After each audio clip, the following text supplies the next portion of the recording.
chapters 1 through 11. Chapter 1. In the beginning, God created the heavens and the earth.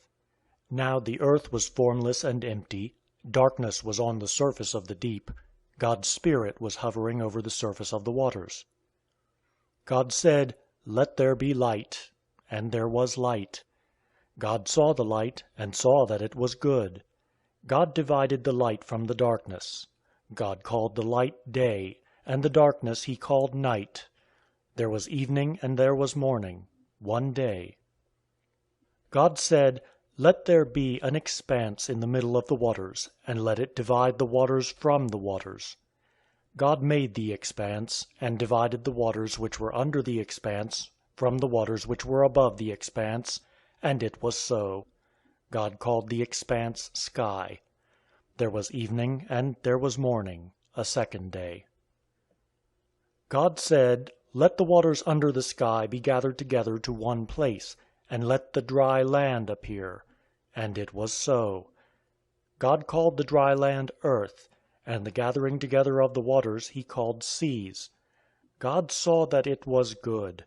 God said, "Let the earth put forth grass, herbs yielding seed, and fruit trees bearing fruit after their kind, with its seed in it on the earth." And it was so.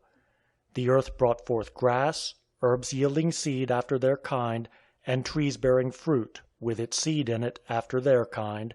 And God saw that it was good.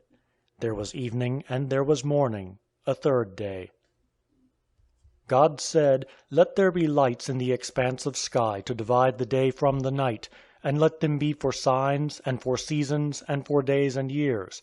And let them be for lights in the expanse of sky to give light on the earth." And it was so. God made the two great lights, the greater light to rule the day, and the lesser light to rule the night. He also made the stars. God set them in the expanse of sky to give light to the earth, and to rule over the day and over the night, and to divide the light from the darkness. God saw that it was good. There was evening and there was morning, a fourth day. God said, "Let the waters swarm with swarms of living creatures, and let birds fly above the earth in the open expanse of sky." God created the large sea creatures, and every living creature that moves, with which the waters swarmed, after their kind, and every winged bird after its kind. God saw that it was good. God blessed them, saying, "Be fruitful, and multiply, and fill the waters in the seas, and let birds multiply on the earth." There was evening and there was morning, a fifth day. God said, "Let the earth bring forth living creatures after their kind, livestock, creeping things, and animals of the earth after their kind." And it was so. God made the animals of the earth after their kind, and the livestock after their kind, and everything that creeps on the ground after its kind. God saw that it was good. God said, "Let us make man in our image, after our likeness, and let them have dominion over the fish of the sea, and over the birds of the sky, and over the livestock, and over all the earth, and over every creeping thing that creeps on the earth." God created man in his own image. In God's image he created him. Male and female he created them. God blessed them. God said to them, "Be fruitful, multiply, fill the earth, and subdue it. Have dominion over the fish of the sea, over the birds of the sky, and over every living thing that moves on the earth."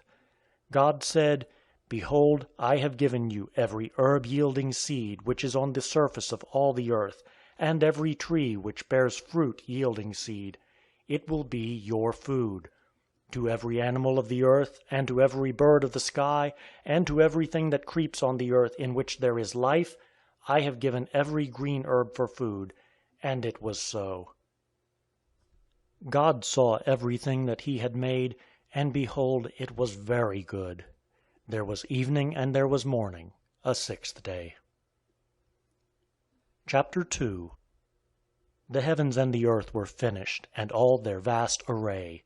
On the seventh day God finished his work which he had made, and he rested on the seventh day from all his work which he had made. God blessed the seventh day and made it holy, because he rested in it from all his work which he had created and made. This is the history of the generations of the heavens and of the earth when they were created, in the day that Yahweh God made the earth and the heavens. No plant of the field was yet in the earth, and no herb of the field had yet sprung up, for Yahweh God had not caused it to rain on the earth. There was not a man to till the ground, but a mist went up from the earth, and watered the whole surface of the ground. Yahweh God formed man from the dust of the ground, and breathed into his nostrils the breath of life, and man became a living soul. Yahweh God planted a garden eastward in Eden, and there he put the man whom he had formed. Out of the ground Yahweh God made every tree to grow that is pleasant to the sight and good for food, the tree of life also in the middle of the garden, and the tree of the knowledge of good and evil. A river went out of Eden to water the garden, and from there it was parted and became 4 heads. The name of the first is Pishon. This is the one which flows through the whole land of Havilah, where there is gold. And the gold of that land is good. There is aromatic resin and the onyx stone. The name of the second river is Gihon, the same river that flows through the whole land of Cush. The name of the third river is Hiddekel. This is the one which flows in front of Assyria. The fourth river is the Euphrates. Yahweh God took the man and put him into the Garden of Eden to dress it and to keep it. Yahweh God commanded the man, saying, "Of every tree in the garden you may freely eat, but of the tree of the knowledge of good and evil you shall not eat of it, for in the day that you eat of it you will surely die." Yahweh God said, "It is not good that the man should be alone. I will make him a helper, suitable for him." Out of the ground Yahweh God formed every animal of the field and every bird of the sky, and brought them to the man to see what he would call them. Whatever the man called every living creature, that was its name. The man gave names to all livestock, and to the birds of the sky, and to every animal of the field.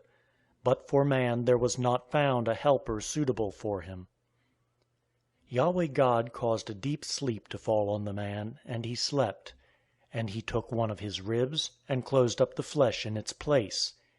He made the rib, which Yahweh God had taken from the man, into a woman, and brought her to the man. The man said, "This is now bone of my bones, and flesh of my flesh. She will be called woman, because she was taken out of man." Therefore a man will leave his father and mother, and will join with his wife, and they will be one flesh. They were both naked, the man and his wife, and were not ashamed. Chapter 3. Now the serpent was more subtle than any animal of the field which Yahweh God had made.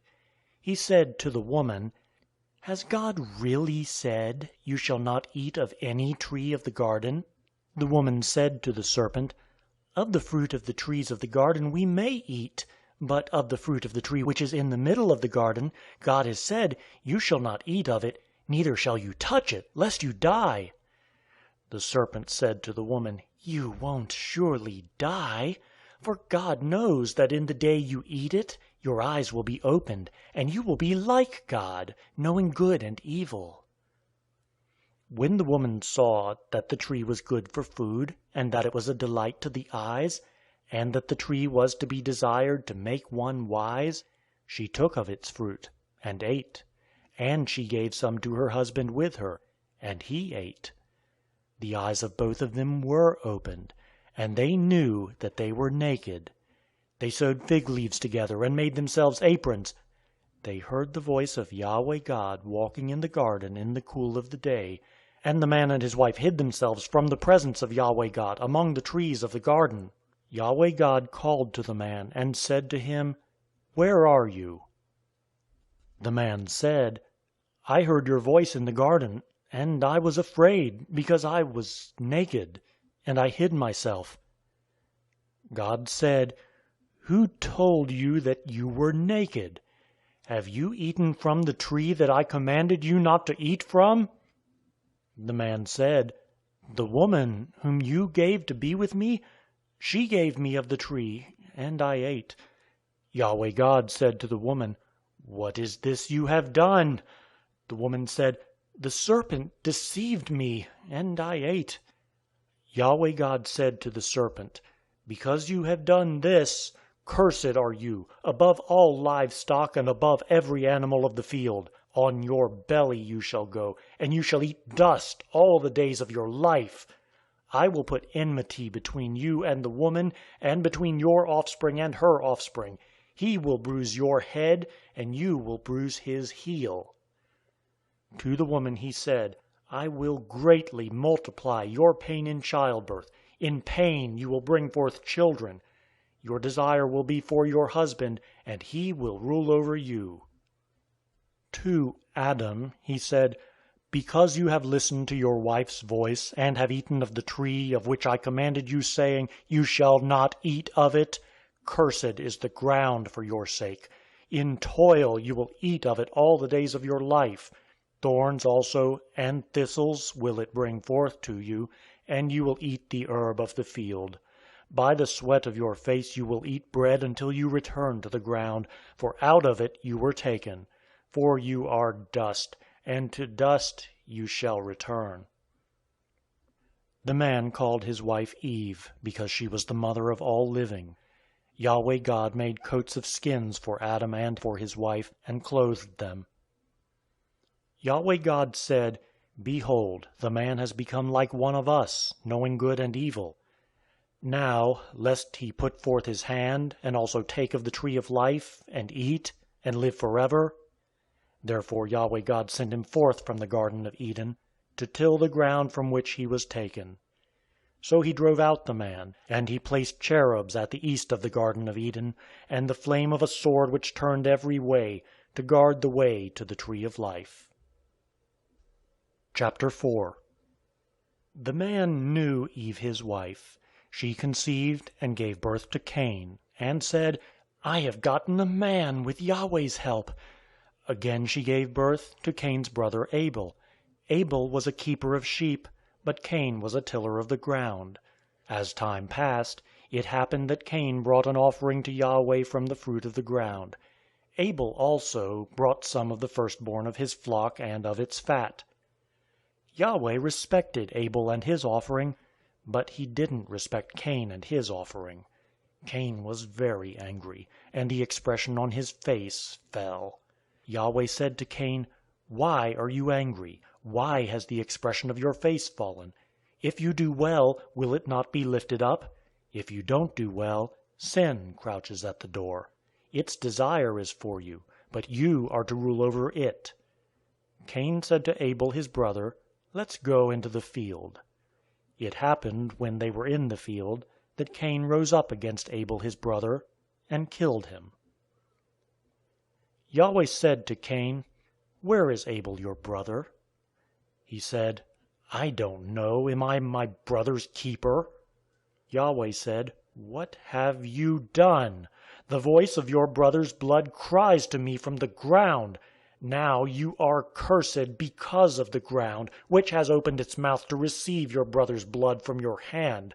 From now on, when you till the ground, it won't yield its strength to you. You shall be a fugitive and a wanderer in the earth." Cain said to Yahweh, "My punishment is greater than I can bear.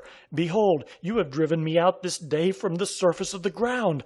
I will be hidden from your face, and I will be a fugitive and a wanderer in the earth. It will happen that whoever finds me will kill me." Yahweh said to him, "Therefore whoever slays Cain, vengeance shall be taken on him sevenfold." Yahweh appointed a sign for Cain, lest any finding him should strike him. Cain went out from Yahweh's presence, and lived in the land of Nod, east of Eden. Cain knew his wife. She conceived and gave birth to Enoch. He built a city, and called the name of the city after the name of his son, Enoch. To Enoch was born Irad. Irad became the father of Mehujael. Mehujael became the father of Methushael. Methushael became the father of Lamech. Lamech took 2 wives. The name of the one was Adah, and the name of the other Zillah. Adah gave birth to Jabal, who was the father of those who dwell in tents and have livestock. His brother's name was Jubal, who was the father of all who handle the harp and pipe. Zillah also gave birth to Tubal-Cain, the forger of every cutting instrument of brass and iron. Tubal-Cain's sister was Naamah. Lamech said to his wives, Adah and Zillah, hear my voice. You wives of Lamech, listen to my speech. For I have slain a man for wounding me, a young man for bruising me. If Cain will be avenged 7 times, truly Lamech 77 times. Adam knew his wife again. She gave birth to a son and named him Seth, for God has appointed me another child instead of Abel, for Cain killed him. There was also born a son to Seth, and he named him Enosh. Then men began to call on Yahweh's name. Chapter 5.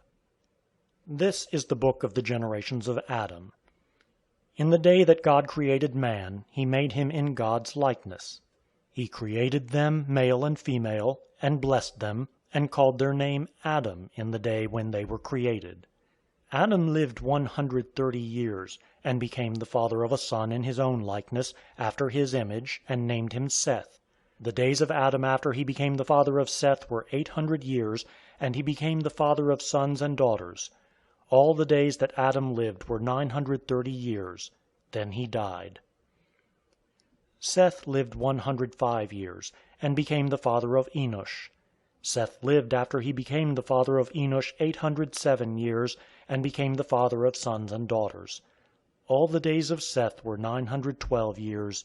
Then he died. Enosh lived 90 years, and became the father of Kenan. Enosh lived after he became the father of Kenan 815 years, and became the father of sons and daughters. All the days of Enosh were 905 years. Then he died. Kenan lived 70 years, and became the father of Mahalalel. Kenan lived after he became the father of Mahalalel 840 years, and became the father of sons and daughters, and all the days of Kenan were 910 years. Then he died. Mahalalel lived 65 years, and became the father of Jared. Mahalalel lived after he became the father of Jared 830 years, and became the father of sons and daughters. All the days of Mahalalel were 895 years. Then he died. Jared lived 162 years, and became the father of Enoch. Jared lived after he became the father of Enoch 800 years, and became the father of sons and daughters. All the days of Jared were 962 years. Then he died. Enoch lived 65 years, and became the father of Methuselah. Enoch walked with God after he became the father of Methuselah 300 years, and became the father of sons and daughters. All the days of Enoch were 365 years. Enoch walked with God, and he was not, for God took him. Methuselah lived 187 years, and became the father of Lamech. Methuselah lived after he became the father of Lamech 782 years, and became the father of sons and daughters. All the days of Methuselah were 969 years. Then he died. Lamech lived 182 years, and became the father of a son, and he named him Noah, saying, This same will comfort us in our work, and in the toil of our hands, because of the ground which Yahweh has cursed. Lamech lived after he became the father of Noah 595 years, and became the father of sons and daughters. All the days of Lamech were 777 years. Then he died. Noah was 500 years old, and Noah became the father of Shem, Ham, and Japheth. Chapter 6. It happened, when men began to multiply on the surface of the ground, and daughters were born to them, that God's sons saw that men's daughters were beautiful, and they took for themselves wives of all that they chose. Yahweh said, My spirit will not strive with man forever, because he also is flesh.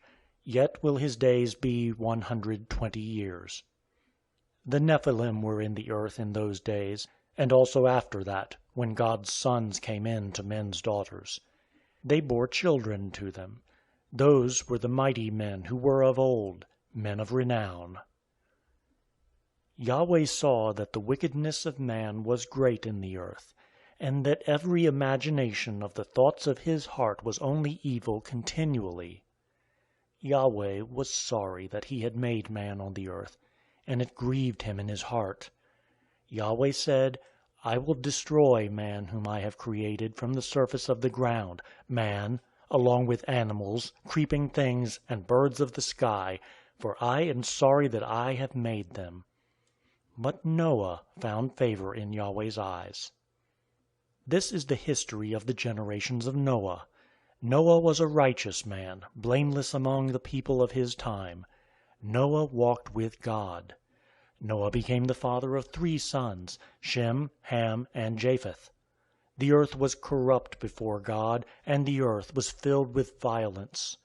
God saw the earth and saw that it was corrupt, for all flesh had corrupted their way on the earth. God said to Noah, The end of all flesh has come before me, for the earth is filled with violence through them. Behold, I will destroy them with the earth. Make a ship of gopher wood. You shall make rooms in the ship, and shall seal it inside and outside with pitch. This is how you shall make it. The length of the ship will be 300 cubits, its breadth 50 cubits, and its height 30 cubits. You shall make a roof in the ship, and you shall finish it to a cubit upward. You shall set the door of the ship in its side. You shall make it with lower, second, and third levels.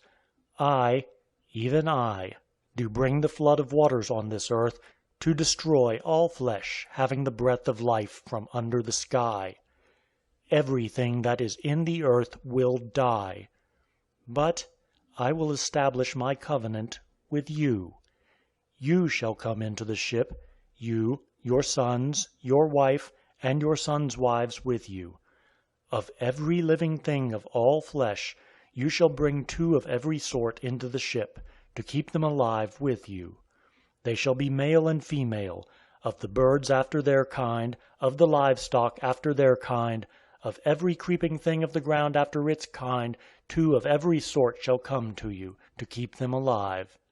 Take with you of all food that is eaten, and gather it to yourself, and it will be food for you and for them. Thus Noah did. According to all that God commanded him, so he did. Chapter 7. Yahweh said to Noah, Come, with all of your household, into the ship, for I have seen your righteousness before me in this generation. You shall take 7 pairs of every clean animal with you, the male and his female. Of the animals that are not clean, take 2, the male and his female.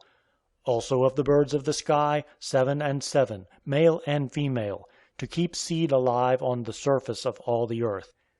In 7 days I will cause it to rain on the earth for 40 days and 40 nights. Every living thing that I have made I will destroy from the surface of the ground. Noah did everything that Yahweh commanded him.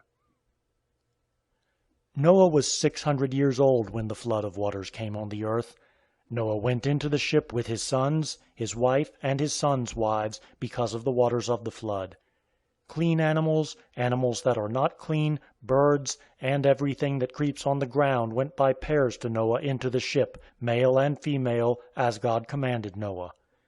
It happened, after the 7 days, that the waters of the flood came on the earth.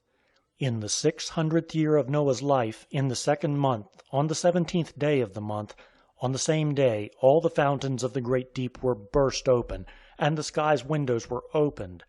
The rain was on the earth 40 days and 40 nights.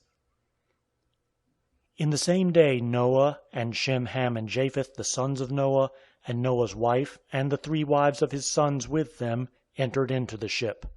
They, and every animal after its kind, all the livestock after their kind, every creeping thing that creeps on the earth after its kind, and every bird after its kind, every bird of every sort. They went to Noah into the ship, by pairs of all flesh with the breath of life in them. Those who went in male and female of all flesh, as God commanded him, and Yahweh shut him in. The flood was 40 days on the earth.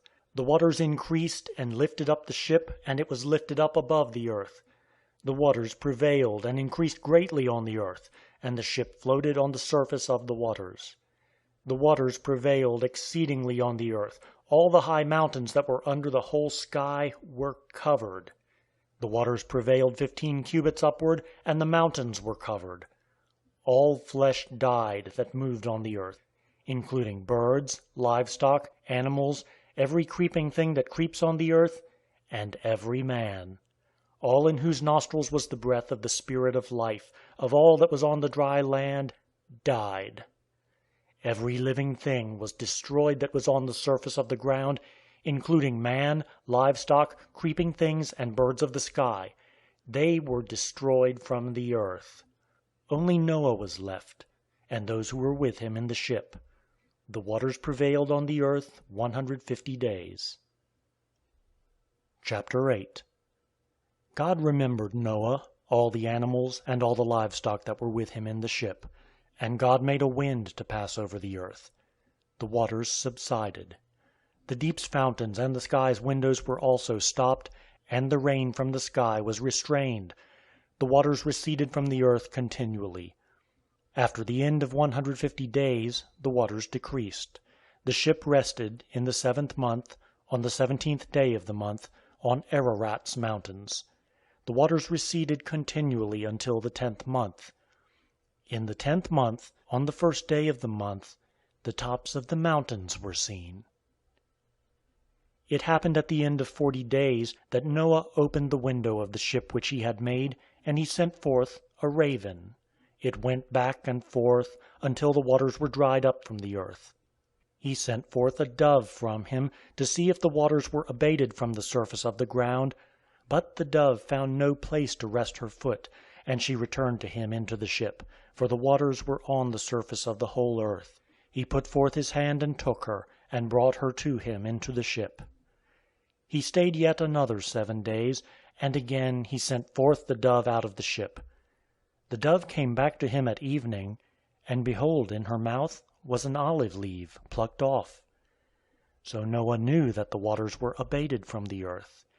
He stayed yet another 7 days, and sent forth the dove, and she didn't return to him any more. It happened in the 601st year, in the 1st month, the 1st day of the month, the waters were dried up from the earth. Noah removed the covering of the ship, and looked. He saw that the surface of the ground was dried. In the 2nd month, on the 27th day of the month, the earth was dry. God spoke to Noah, saying, "Go out of the ship, you and your wife, and your sons wives with you. Bring forth with you every living thing that is with you of all flesh, including birds, livestock, and every creeping thing that creeps on the earth, that they may breed abundantly in the earth, and be fruitful, and multiply on the earth." Noah went forth with his sons, his wife, and his sons' wives with him.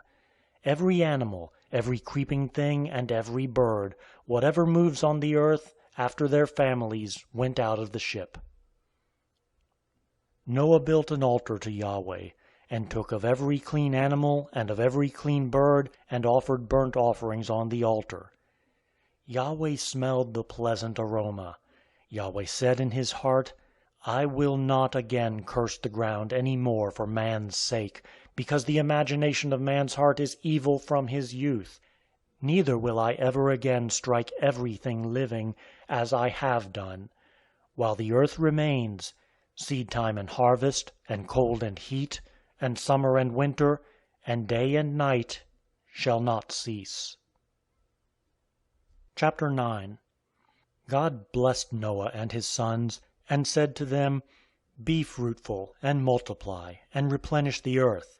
The fear of you and the dread of you will be on every animal of the earth, and on every bird of the sky.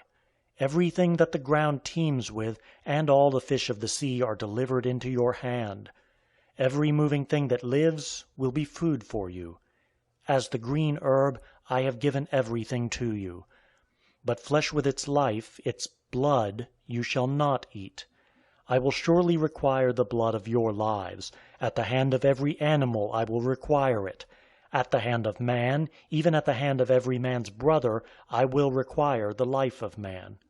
Whoever sheds man's blood, his blood will be shed by man, for God made man in his own image. Be fruitful and multiply. Bring forth abundantly in the earth, and multiply in it." God spoke to Noah and to his sons with him, saying, "As for me, behold, I establish my covenant with you, and with your offspring after you, and with every living creature that is with you, the birds, the livestock, and every animal of the earth with you, of all that go out of the ship, even every animal of the earth. I will establish my covenant with you. All flesh will not be cut off any more by the waters of the flood, neither will there ever again be a flood to destroy the earth." God said, "This is the token of the covenant which I make between me and you and every living creature that is with you, for perpetual generations. I set my rainbow in the cloud, and it will be for a sign of a covenant between me and the earth.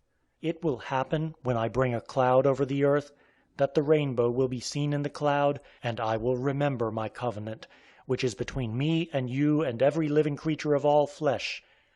And the waters will no more become a flood to destroy all flesh. The rainbow will be in the cloud. I will look at it, that I may remember the everlasting covenant between God and every living creature of all flesh that is on the earth." God said to Noah, "This is the token of the covenant, which I have established between me and all flesh that is on the earth." The sons of Noah who went forth from the ship were Shem, Ham, and Japheth. Ham is the father of Canaan. These three were the sons of Noah, and from these the whole earth was populated. Noah began to be a farmer, and planted a vineyard. He drank of the wine, and got drunk. He was uncovered within his tent. Ham, the father of Canaan, saw the nakedness of his father, and told his two brothers outside. Shem and Japheth took a garment, and laid it on both their shoulders, went in backwards, and covered the nakedness of their father. Their faces were backward, and they didn't see their father's nakedness. Noah awoke from his wine, and knew what his youngest son had done to him. He said, "Canaan is cursed. He will be a servant of servants to his brothers." He said, "Blessed be Yahweh, the God of Shem. Let Canaan be his servant. May God enlarge Japheth. Let him dwell in the tents of Shem. Let Canaan be his servant." Noah lived 350 years after the flood. All the days of Noah were 950 years. Then he died. Chapter 10. Now this is the history of the generations of the sons of Noah and of Shem, Ham, and Japheth. Sons were born to them after the flood. The sons of Japheth: Gomer, Magog, Madai, Javan, Tubal, Meshech, and Tiras. The sons of Gomer: Ashkenaz, Rephath, and Togarmah. The sons of Javan: Elisha, Tarshish, Kittim, and Dodanim.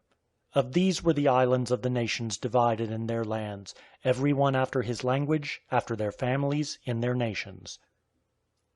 The sons of Ham: Cush, Mizraim, Put, and Canaan.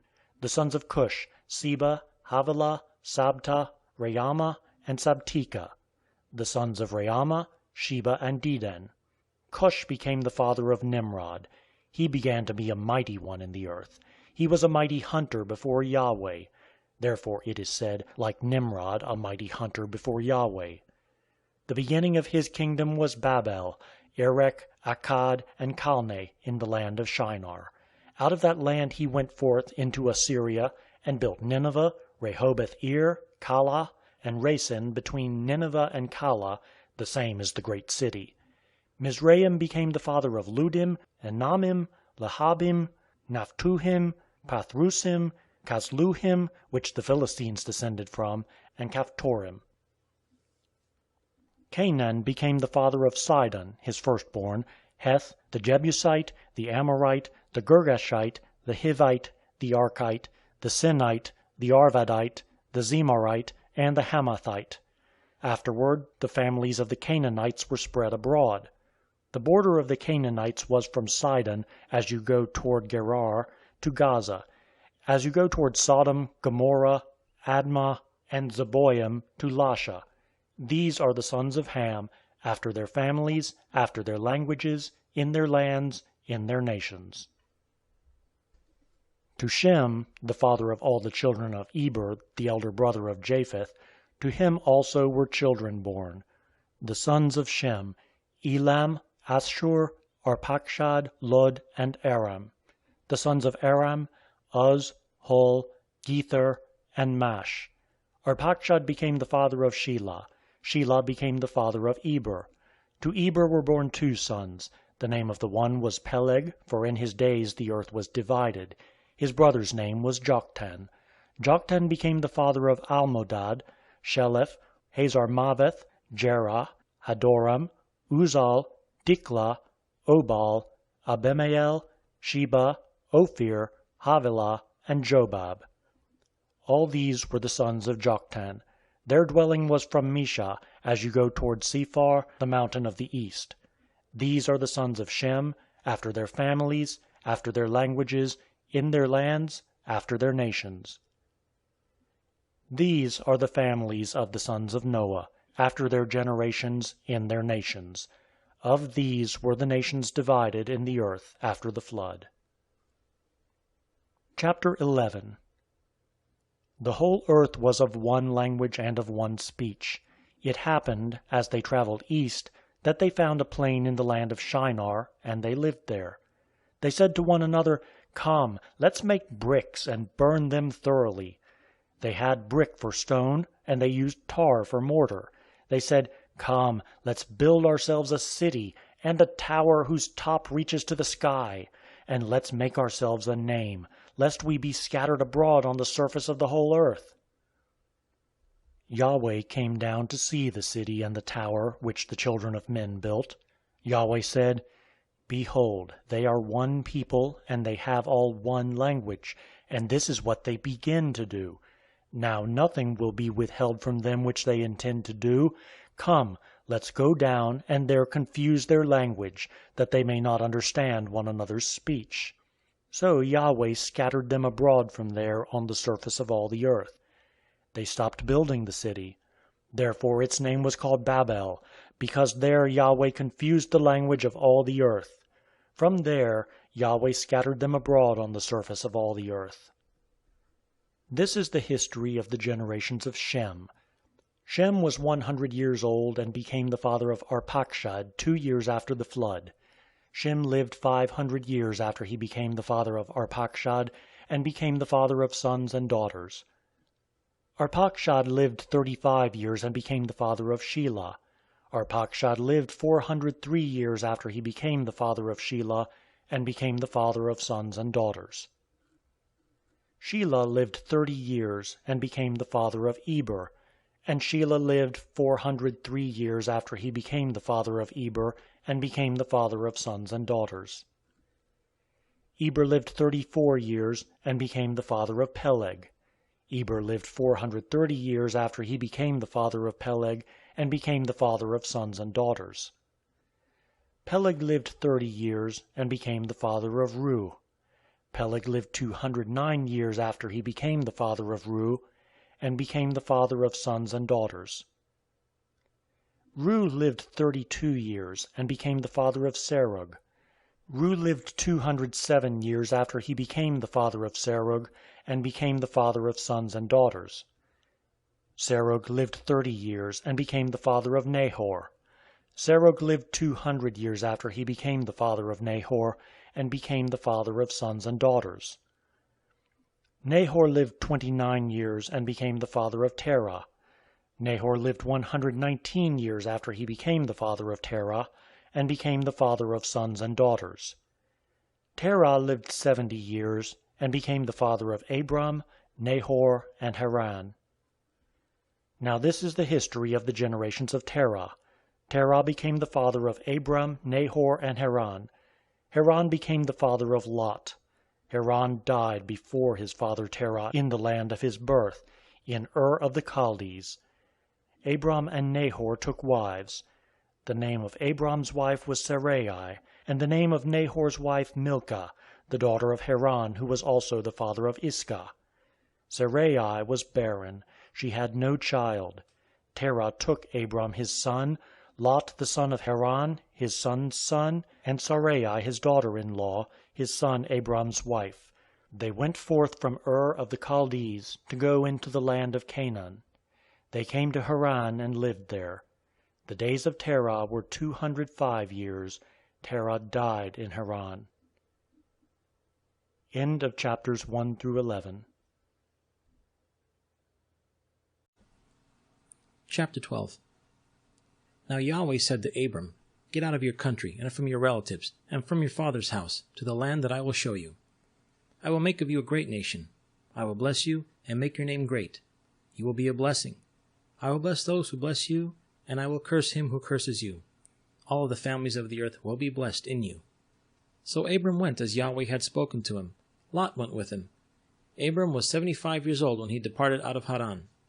Abram took Sarai his wife, Lot his brother's son, and all the substance that they had gathered, and the souls whom they had gotten in Haran, and they went to go into the land of Canaan. Into the land of Canaan they came. Abram passed through the land to the place of Shechem, to the oak of Moreh. The Canaanite was then in the land. Yahweh appeared to Abram and said, I will give this land to your seed. He built an altar there to Yahweh who appeared to him. He left from there to the mountain on the east of Bethel and pitched his tent, having Bethel on the west and Ai on the east. There he built an altar to Yahweh and called the name of Yahweh. Abram traveled, going on still toward the south. There was a famine in the land. Abram went down into Egypt to live as a foreigner there, for the famine was severe in the land. It happened, when he had come near to Egypt, that he said to Sarai his wife, See now that I know you are a beautiful woman to look at. It will happen, when the Egyptians will see you, that they will say, This is his wife. They will kill me, but they will save you alive. Please say that you are my sister, that it may be well with me for your sake, and that my soul may live because of you. It happened that when Abram had come into Egypt, the Egyptians saw that the woman was very beautiful. The princes of Pharaoh saw her and praised her to Pharaoh. And a woman was taken into Pharaoh's house. He dealt well with Abram for her sake. He had sheep, cattle, male donkeys, male servants, female donkeys, and camels. Yahweh plagued Pharaoh and his house with great plagues because of Sarai, Abram's wife. Pharaoh called Abram and said, What is this that you have done to me? Why didn't you tell me that she was your wife? Why did you say she is my sister, so I took her to be my wife? Now therefore, see your wife, take her, and go your way. Pharaoh commanded men concerning him, and they brought him on the way with his wife and all that he had. Chapter 13. Abram went up out of Egypt, he, his wife, all that he had, and Lot with him, into the south. Abram was very rich in livestock, in silver, and in gold. He went on his journeys from the south even to Bethel, to the place where his tent had been at the beginning, between Bethel and Ai, to the place of the altar, which he had made there at the first. There Abram called on the name of Yahweh. Lot also, who went with Abram, had flocks and herds and tents. The land was not able to bear them, that they might live together, for their substance was great, so that they could not live together. There was a strife between the herdsmen of Abram's livestock and the herds of Lot's livestock. And the Canaanite and the Perizzite lived in the land at the time. Abram said to Lot, Please, let there be no strife between me and you, between my herdsmen and your herdsmen, for we are relatives. Isn't the whole land before you? Please, separate yourselves from me. If you go to the left hand, then I will go to the right. Or if you go to the right hand, then I will go to the left. Lot lifted up his eyes and saw all the plain of the Jordan, that it was well watered everywhere, before Yahweh destroyed Sodom and Gomorrah, like the garden of Yahweh, like the land of Egypt, as you go to Zoar. So Lot chose the plain of Jordan for himself. Lot traveled east, and they separated themselves one from the other. Abram lived in the land of Canaan, and Lot lived in the cities of the plain, and moved his tent as far as Sodom. Now the men of Sodom were exceedingly wicked and sinners against Yahweh. Yahweh said to Abram, after Lot was separated from him, Now lift up your eyes, and look from the place where you are, northward and southward and eastward and westward. For all the land which you see I will give to you, and to your offspring forever. I will make your offspring as the dust of the earth, so that if any man can number the dust of the earth, then your seed may also be numbered. Arise, walk through the land, and its length, and its breadth, for I will give it to you. Abraham moved his tent, and came and lived by the oaks of Mamre, which are in Hebron, and built an altar there to Yahweh. Chapter 14. It happened in the days of Amraphel, king of Shinar, Arioch, king of Alasar, Kedolaomer, king of Elam, and Tidal, king of Goiim, that they made war with Bera, king of Sodom, and with Birsha, king of Gomorrah, Shinab, king of Admah, and Shemeber, king of Zeboim, and the king of Bela, the same is Zoar. All these joined together in the valley of Siddim, the same as the Salt Sea. 12 years they served Kedolaomer, and in the 13th year they rebelled. In the 14th year Kedolaomer came, and the kings who were with him, and struck the Rephaim in Ashtoreth Karnaim, and the Zuzim in Ham, and the Emim in Shaveh Kiriathaim, and the Horites in their Mount Seir to El Paran, which is by the wilderness. They returned and came to En Mishpat, the same as Kadesh, and struck all the country of the Amalekites, and also the Amorites that lived in Hazazon Tamar.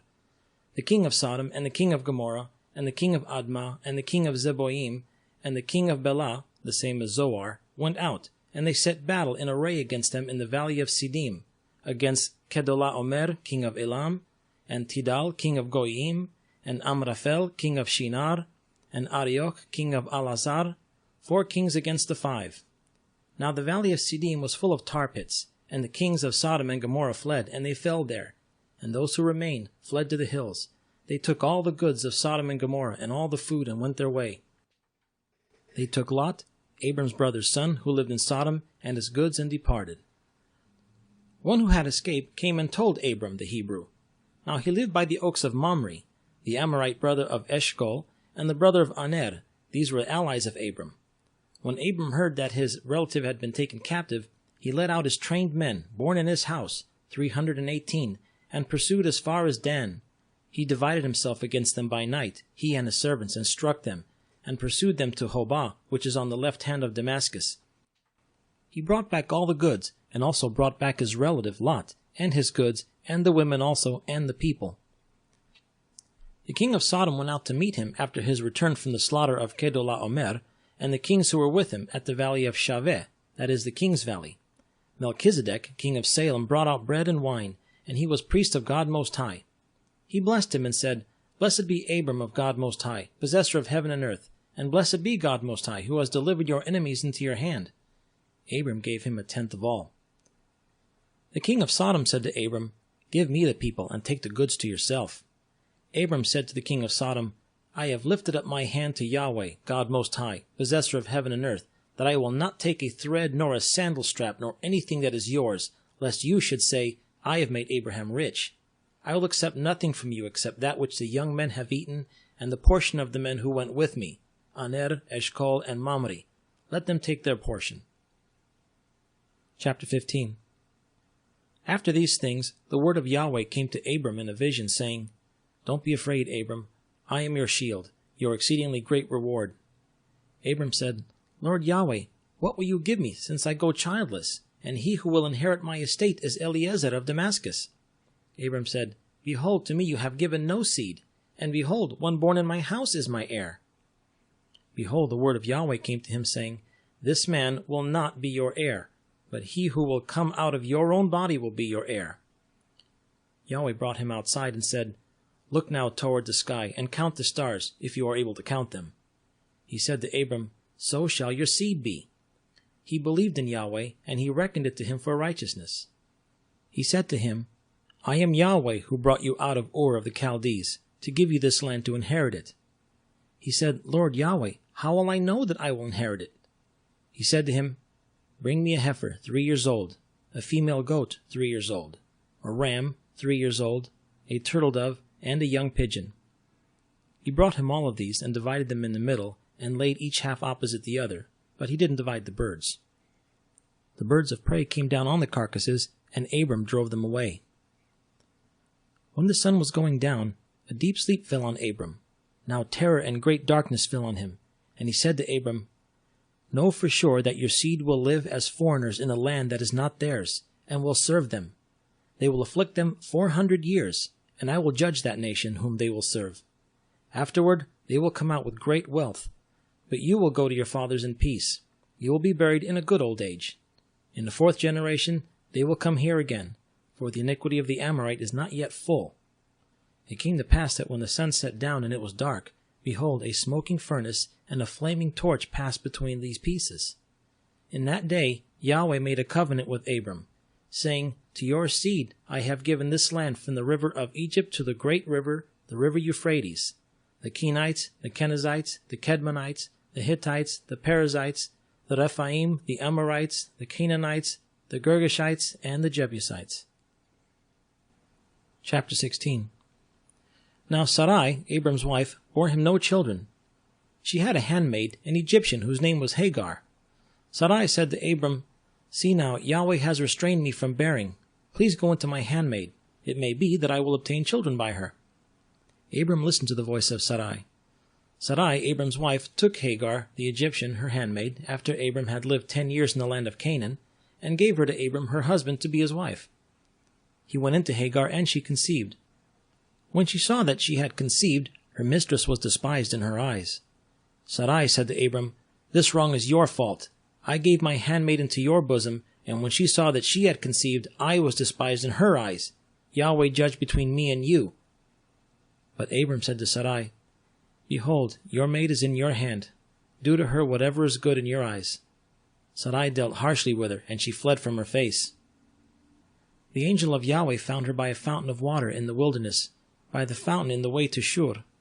He said, Hagar, Sarai's handmaid, where did you come from? Where are you going? She said, I am fleeing from the face of my mistress Sarai. The angel of Yahweh said to her, Return to your mistress, and submit yourself under her hands. The angel of Yahweh said to her, I will greatly multiply your seed, that they will not be numbered for multitude. The angel of Yahweh said to her, Behold, you are with child, and will bear a son. You should call his name Ishmael, because Yahweh has heard your affliction. He will be like a wild donkey among men. His hand will be against every man, and every man's hand against him. He will live opposite of all his brothers. She called the name of Yahweh who spoke to her. You are a God who sees, for she said, Have I even stayed alive after seeing him? Therefore the well was called Be'ir Lahai Ro'ai. Behold, it is between Kadesh and Bered.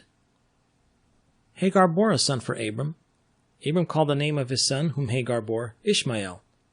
Abram was 86 years old when Hagar bore Ishmael to Abram. Chapter 17. When Abram was 99 years old, Yahweh appeared to Abram and said to him, I am God Almighty. Walk before me and be blameless.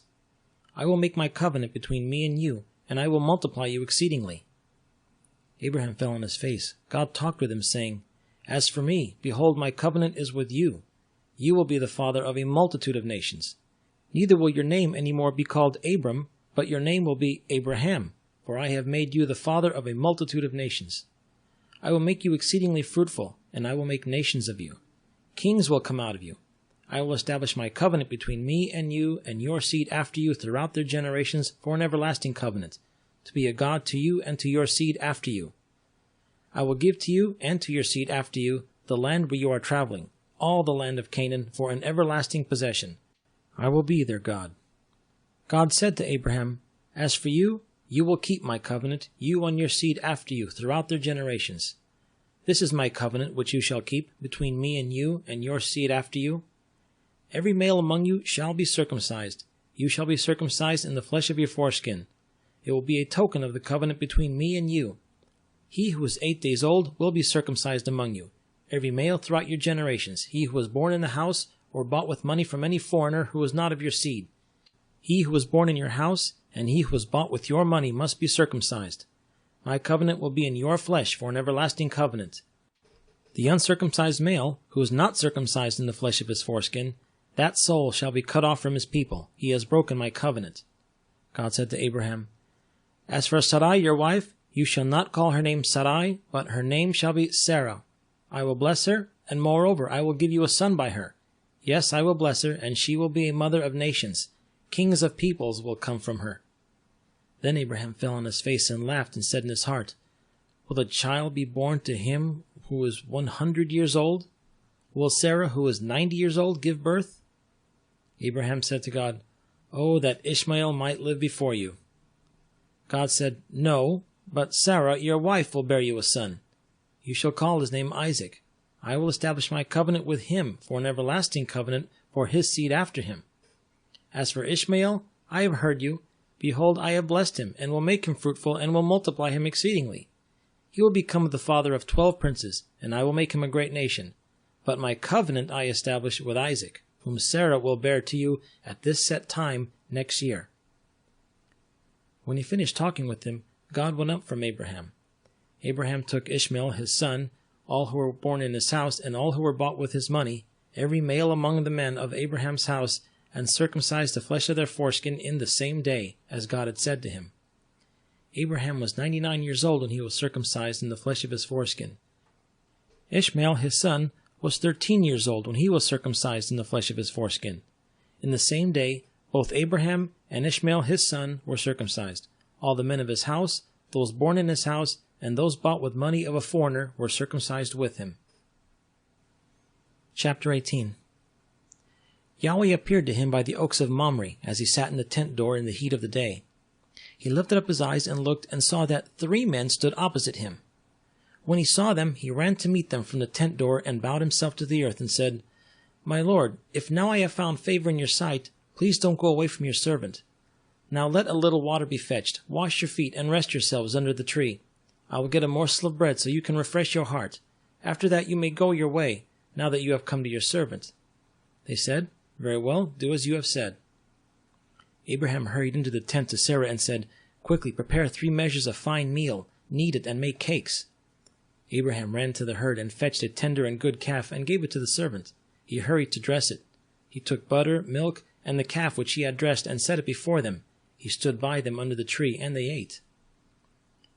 They asked him, "Where is Sarah, your wife?" He said, "See, in the tent." He said, "I will certainly return to you when the season comes round. Behold, Sarah, your wife, will have a son." Sarah heard in the tent door which was behind him. Now Abraham and Sarah were old, well advanced in age. Sarah had passed the age of childbearing. Sarah laughed within herself, saying, "After I have grown old, will I have pleasure, my Lord being old also?" Yahweh said to Abraham, "Why did Sarah laugh, saying, 'Will I really bear a child, yet I am old?' Is anything too hard for Yahweh? At the set time I will return to you, when the season comes round, and Sarah will have a son." Then Sarah denied, saying, "I didn't laugh," for she was afraid. He said, "No, but you did laugh." The men rose up from there and looked toward Sodom. Abraham went with them to see them on their way. Yahweh said, "Will I hide from Abraham what I do, since Abraham has surely become a great and mighty nation, and all the nations of the earth will be blessed in him? For I have known him, to the end that he may command his children and his household after him, that they may keep the way of Yahweh, to do righteousness and justice, to the end that Yahweh may bring on Abraham and that which he has spoken of him." Yahweh said, "Because the cry of Sodom and Gomorrah is great, and because their sin is very grievous, I will go down now and see whether their deeds are as bad as the reports which have come to me. If not, I will know." The men turned from there and went toward Sodom, but Abraham stood yet before Yahweh. Abraham drew near and said, "Will you consume the righteous with the wicked? What if there are 50 righteous within the city? Will you consume and not spare the place for 50 righteous who are in it? Be it far from you to do things like that, to kill the righteous with the wicked, so that the righteous should be like the wicked. May that be far from you. Shouldn't the judge of all the earth do right?" Yahweh said, "If I find in Sodom 50 righteous within the city, then I will spare all the place for their sake." Abraham answered, "See now, I have taken it on myself to speak to the Lord. Who am I but dust and ashes? What if there lack 5 of the 50 righteous? Will you destroy the city for lack of 5? He said, "I will not destroy it if I find 45 there." He spoke to him yet again and said, "What if there are 40 found there?" He said, "I will not do it for the 40's sake." He said, "Oh, don't let the Lord be angry, and I will speak.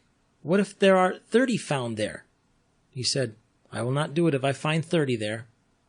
He said, "See now, I have taken it on myself to speak to the Lord. What if there are 20 found there?" He said, "I will not destroy it for the 20's sake." He said, "Oh, don't let the Lord be angry, and I will speak just once more. What if 10 are found there?" He said, "I will not destroy it for the 10's sake." Yahweh went his way, and as soon as he had finished communing with Abraham, and Abraham returned to his place. Chapter 19. The 2 angels came to Sodom at evening. Lot sat in the gate of Sodom. Lot saw them and rose up to meet them. He bowed himself with his face to the earth and said, "See now, my lords, please turn aside into your servant's house. Stay all night, wash your feet, and you can rise up early and go on your way." They said, "No, but we will stay in the street all night." He urged them greatly, and they came in with him and entered into his house. He made them a feast and baked unleavened bread, and they ate. But before they lay down, the men of the city, the men of Sodom, surrounded the house, both young and old, all the people from every quarter. They called to Lot and said to him, "Where are the men who came into you this night? Bring them out to us, that we may have sex with them." Lot went out to the door and shut the door after him. He said, "Please, my brothers, don't act so wickedly. See now, I have 2 virgin daughters. Please let me bring them out to you, and you may do to them what seems good to you. Only don't do anything to these men, because they have come under the shadow of my roof." They said, "Stand back."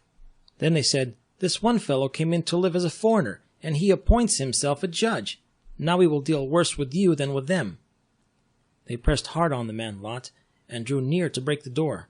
But the men reached out their hand and brought Lot into the house to them and shut the door. They struck the men who were at the door of the house with blindness, both small and great, so that they wearied themselves to find the door.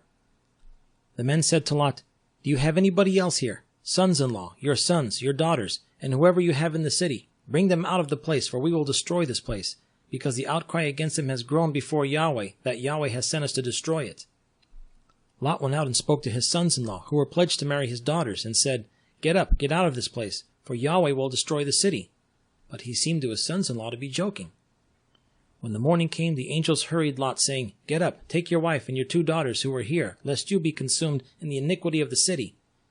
But he lingered, and the men grabbed his hand and his wife's hand and his 2 daughters' hands, Yahweh being merciful to him, and they took him out and set him outside of the city. And it came to pass, when they had taken them out, that he said, "Escape for your life, don't look behind you, and don't stay anywhere in the plain. Escape to the mountains, lest you be consumed."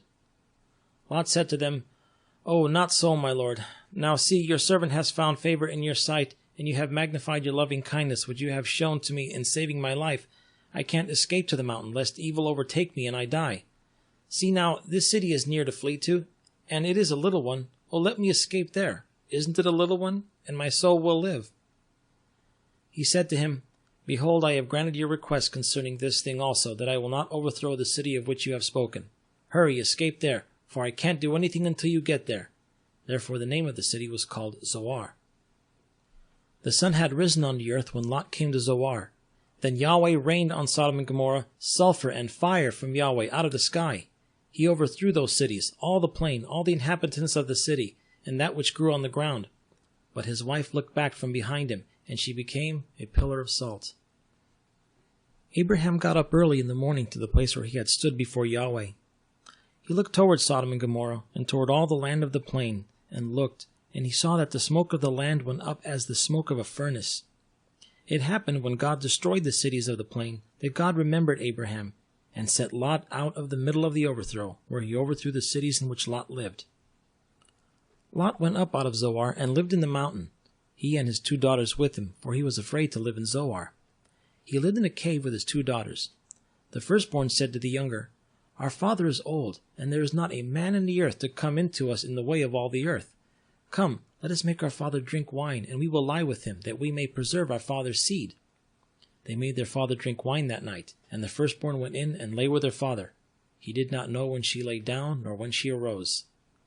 It came to pass on the next day, that the firstborn said to the younger, "Behold, I lay last night with my father. Let us make him drink wine again tonight. You go in and lie with him, that we may preserve our father's seed." They made their father drink wine that night also. The younger went and lay with him. He did not know when she lay down, nor when she got up. Thus both of Lot's daughters were with child by their father. The firstborn bore a son, and named him Moab. He is the father of the Moabites to this day. The younger also bore a son, and called his name Ben-Ami. He is the father of the children of Ammon to this day. Chapter 20. Abraham traveled from there toward the land of the south, and lived between Kadesh and Shur. He lived as a foreigner in Gerar. Abraham said about Sarah his wife, "She is my sister." Abimelech, king of Gerar, sent and took Sarah. But God came to Abimelech in a dream of the night, and said to him, "Behold, you are a dead man, because of the woman whom you have taken, for she is a man's wife." Now Abimelech had not come near her. He said, Lord, will you kill even a righteous nation? Didn't he tell me she is my sister? She even herself said, he is my brother. In the integrity of my heart and the innocence of my hands I have done this. God said to him in the dream, Yes, I know that in the integrity of your heart you have done this, and I also withheld you from sinning against me. Therefore I didn't allow you to touch her. Now therefore, restore the man's wife, for he is a prophet, and he will pray for you, and you will live. If you don't restore her, know for sure that you will die, you and all who are yours. Abimelech rose early in the morning and called all his servants, and told all the things in their ear. The men were very scared. Then Abimelech called Abraham and said to him, What have you done to us? How have I sinned against you, that you have brought on me and my kingdom a great sin?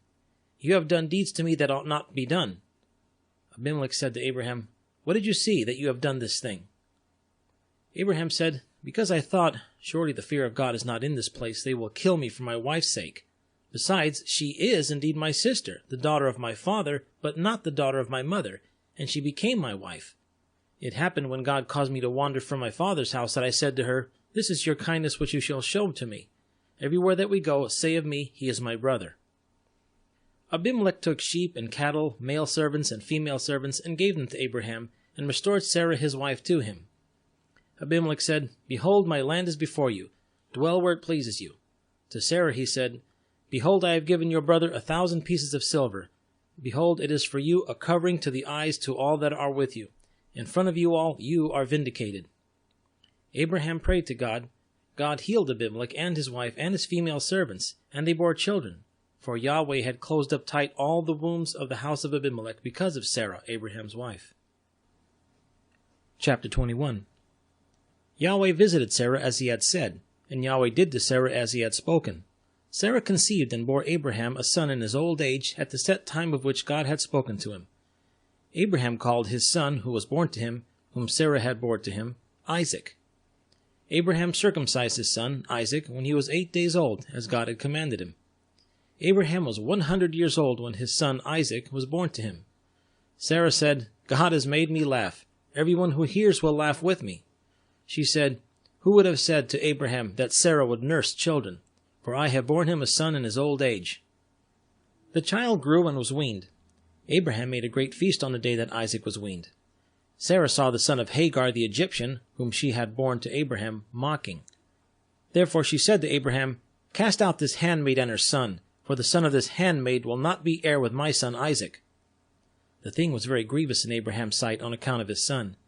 God said to Abraham, Don't let it be grievous in your sight because of the boy, and because of your handmaid. In all that Sarah says to you, listen to her voice, for from Isaac will your seed be called. I will also make a nation of the son of the handmaid, because he is your seed. Abraham rose up early in the morning and took bread and a bottle of water and gave it to Hagar, putting it on her shoulder, and gave her the child and sent her away. She departed and wandered in the wilderness of Beersheba. The water in the bottle was spent, and she cast the child under one of the shrubs. She went and sat down opposite him a good way off, about a bow shot away. For she said, Don't let me see the death of the child. She sat over against him and lifted up her voice and wept. God heard the voice of the boy. The angel of God called out to Hagar out of the sky and said to her, What ails you, Hagar? Don't be afraid, for God has heard the voice of the boy where he is. Get up, lift up the boy, and hold him in your hand, for I will make him a great nation. God opened her eyes, and she saw a well of water. She went, filled the bottle with water, and gave the boy drink. God was with the boy, and he grew. He lived in the wilderness and became, as he grew up, an archer. He lived in the wilderness of Paran. His mother took a wife for him out of the land of Egypt. It happened at that time that Abimelech and Phicol, the captain of his army, spoke to Abraham, saying, God is with you in all that you do. Now therefore swear to me here by God that you will not deal falsely with me, nor with my son, nor with my son's son. But according to the kindness that I have done to you, you shall do to me, and to the land in which you have lived as a foreigner. Abraham said, I will swear. Abraham complained to Abimelech because of a water well, which Abimelech's servants had violently taken away. Abimelech said, I don't know who has done this thing. You didn't tell me, neither did I hear of it until today. Abraham took sheep and cattle and gave them to Abimelech. Those two made a covenant. Abraham set 7 ewe lambs of the flock by themselves. Abimelech said to Abraham, "What do these 7 ewe lambs which you have set by themselves mean?" He said, "You shall take these 7 ewe lambs from my hand, that it may be a witness to me that I have dug this well." Therefore he called that place Beersheba, because they both swore there. So they made a covenant at Beersheba. Abimelech rose up with Phicol, the captain of his army, and they returned to the land of the Philistines. Abraham planted a tamarisk tree in Beersheba, and called there on the name of Yahweh, the everlasting God. Abraham lived as a foreigner in the land of the Philistines many days. Chapter 22. It happened after these things that God tested Abraham, and said to him, "Abraham." He said, "Here I am." He said, "Now take your son, your only son, whom you love, even Isaac, and go into the land of Moriah. Offer him therefore a burnt offering on one of the mountains which I will tell you of." Abraham rose early in the morning and saddled his donkey, and took 2 of his young men with him, and Isaac his son. He split the wood for the burnt offering, and rose up, and went to the place of which God had told him. On the 3rd day Abraham lifted up his eyes, and saw the place far off. Abraham said to his young men, "Stay here with the donkey. The boy and I will go yonder, we will worship, and come back to you." Abraham took the wood of the burnt offering, and laid it on Isaac his son. He took in his hand the fire and the knife. They both went together. Isaac spoke to Abraham his father, and said, "My father?" He said, "Here I am, son." He said, "Here is the fire and the wood, but where is the lamb for a burnt offering?" Abraham said, "God will provide himself the lamb for a burnt offering, my son." So they both went together. They came to the place which God had told him of. Abraham built the altar there, and laid the wood in order, bound Isaac his son, and laid him on the altar on the wood. Abraham stretched out his hand, and took the knife to kill his son. The angel of Yahweh called out to him out of the sky, and said, "Abraham, Abraham." He said, "Here I am." He said, "Don't lay your hand on the boy, neither do anything to him. For I now know that you fear God, since you have not withheld your son, your only son, from me." Abraham lifted up his eyes and looked, and he saw that behind him was a ram caught in a thicket by his horns. Abraham went and took the ram, offered him up for a burnt offering instead of his son. Abraham called the name of that place, "Yahweh will provide," as it is said to this day, "On Yahweh's mountain it will be provided." The angel of Yahweh called to Abraham a second time out of the sky, and said, "I have sworn by myself, says Yahweh, because you have done this thing, and have not withheld your son, your only son, that I will bless you greatly, and I will multiply your seed greatly like the stars of the heavens, and like the sand which is on the seashore. Your seed will possess the gate of his enemies. In your seed will all the nations of the earth be blessed, because you have obeyed my voice." So Abraham returned to his young men, and they rose up and went together to Beersheba. Abraham lived at Beersheba. It happened after these things that it was told Abraham, saying, "Behold, Milcah, she has also borne children to your brother Nahor. Uz, his first brother, Buz, his brother, Kemuel, the father of Aram, Kesed, Hazo, Pildash, Jidlaph, and Bethuel. Bethuel became the father of Rebekah. These 8 Milcah bore to Nahor, Abraham's brother. His concubine, whose name was Reumah, also bore Tebah, Gaham, Tahash, and Ma'akah. Chapter 23. Sarah lived 127 years. This was the length of Sarah's life. Sarah died in Kiriath Arba, the same as Hebron, in the land of Canaan. Abraham came to mourn for Sarah and to weep for her. Abraham rose up before his dead and spoke to the children of Heth, saying, "I am a stranger and a foreigner living with you. Give me a possession of a burying place with you, that I may bury my dead out of my sight." The children of Heth answered Abraham, saying to him, "Hear us, my lord. You are a prince of God among us. Bury your dead in the best of our tombs. None of us will withhold from you his tomb. Bury your dead." Abraham rose up and bowed himself to the people of the land, even to the children of Heth. He talked with them, saying, "If it be your mind that I should bury my dead out of my sight, hear me, and entreat for me to Ephron, the son of Zohar, that he may give me the cave of Machpelah, which he has, which is in the end of his field. For the full price let him give it to me among you for a possession of a burying place." Now Ephron was sitting in the middle of the children of Heth. Ephron the Hittite answered Abraham in the hearing of the children of Heth, even of all who went in at the gate of his city, saying, "No, my lord, hear me. I give you the field, and I give you the cave that is in it. In the presence of the children of my people I give it to you. Bury your dead." Abraham bowed himself down before the people of the land. He he spoke to Ephron in the audience of the people of the land, saying, "But if you will, please hear me. I will give the price of the field. Take it from me, and I will bury my dead there." Ephron answered Abraham, saying to him, "My lord, listen to me. What is a piece of land worth? 400 shekels of silver, between me and you. Therefore, bury your dead." Abraham listened to Ephron. Abraham weighed to Ephron the silver which he had named in the audience of the children of Heth, 400 shekels of silver, according to the current merchant standard. So the field of Ephron, which was in Machpelah, which was before Mamre, the field, the cave which was in it, and all the trees that were in the field, that were in all of its borders, were deeded to Abraham for a possession in the presence of the children of Heth, before all who went in at the gate of his city. After this, Abraham buried Sarah his wife in the cave of the field of Machpelah before Mamre, that is, Hebron, in the land of Canaan. The field and the cave that is in it were deeded to Abraham for a possession of a burying place by the children of Heth. End of chapters 12 through 23.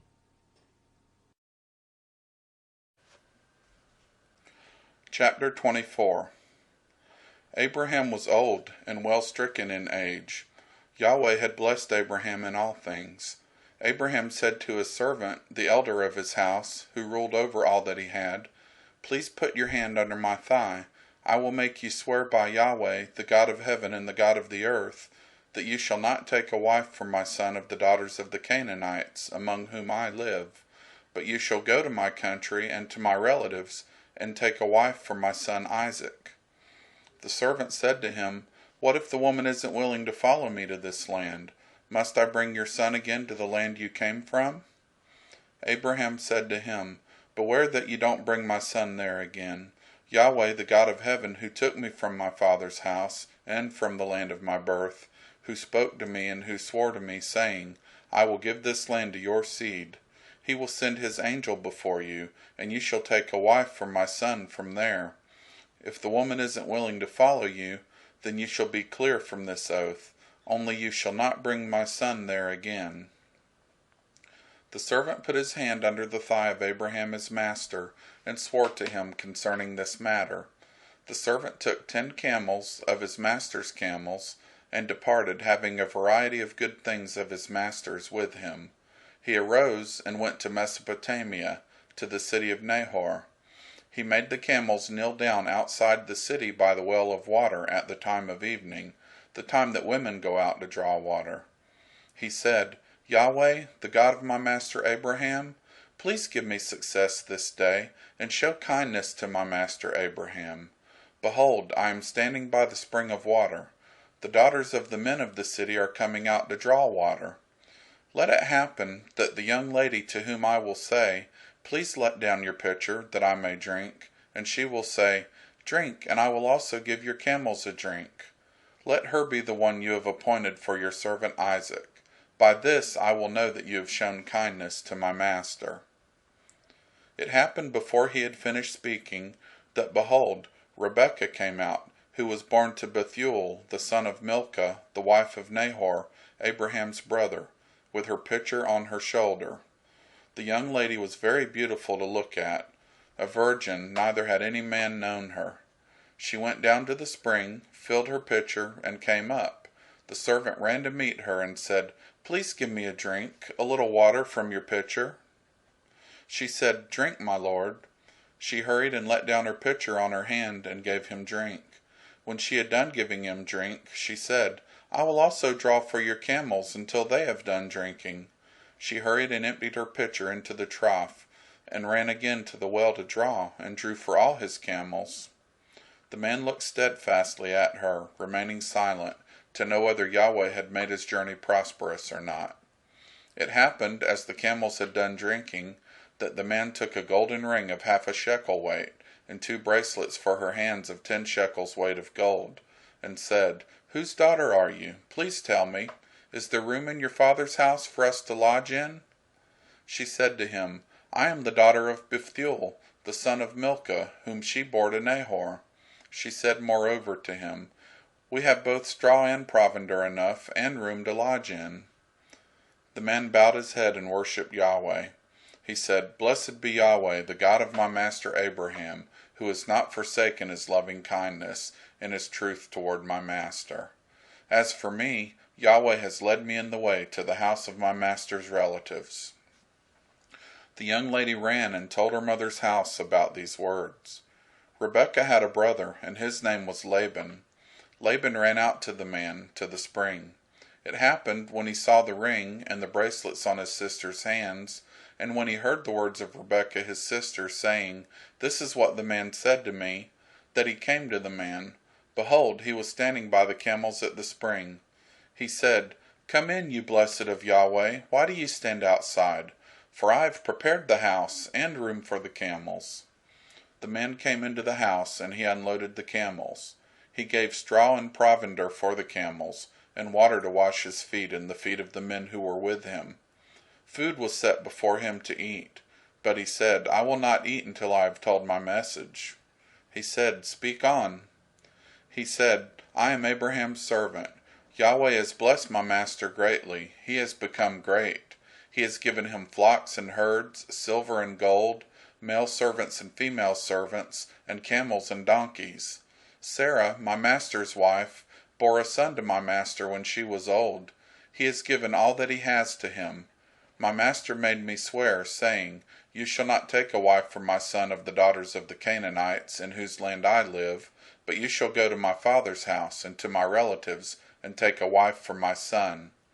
I said to my master, 'What if the woman will not follow me?'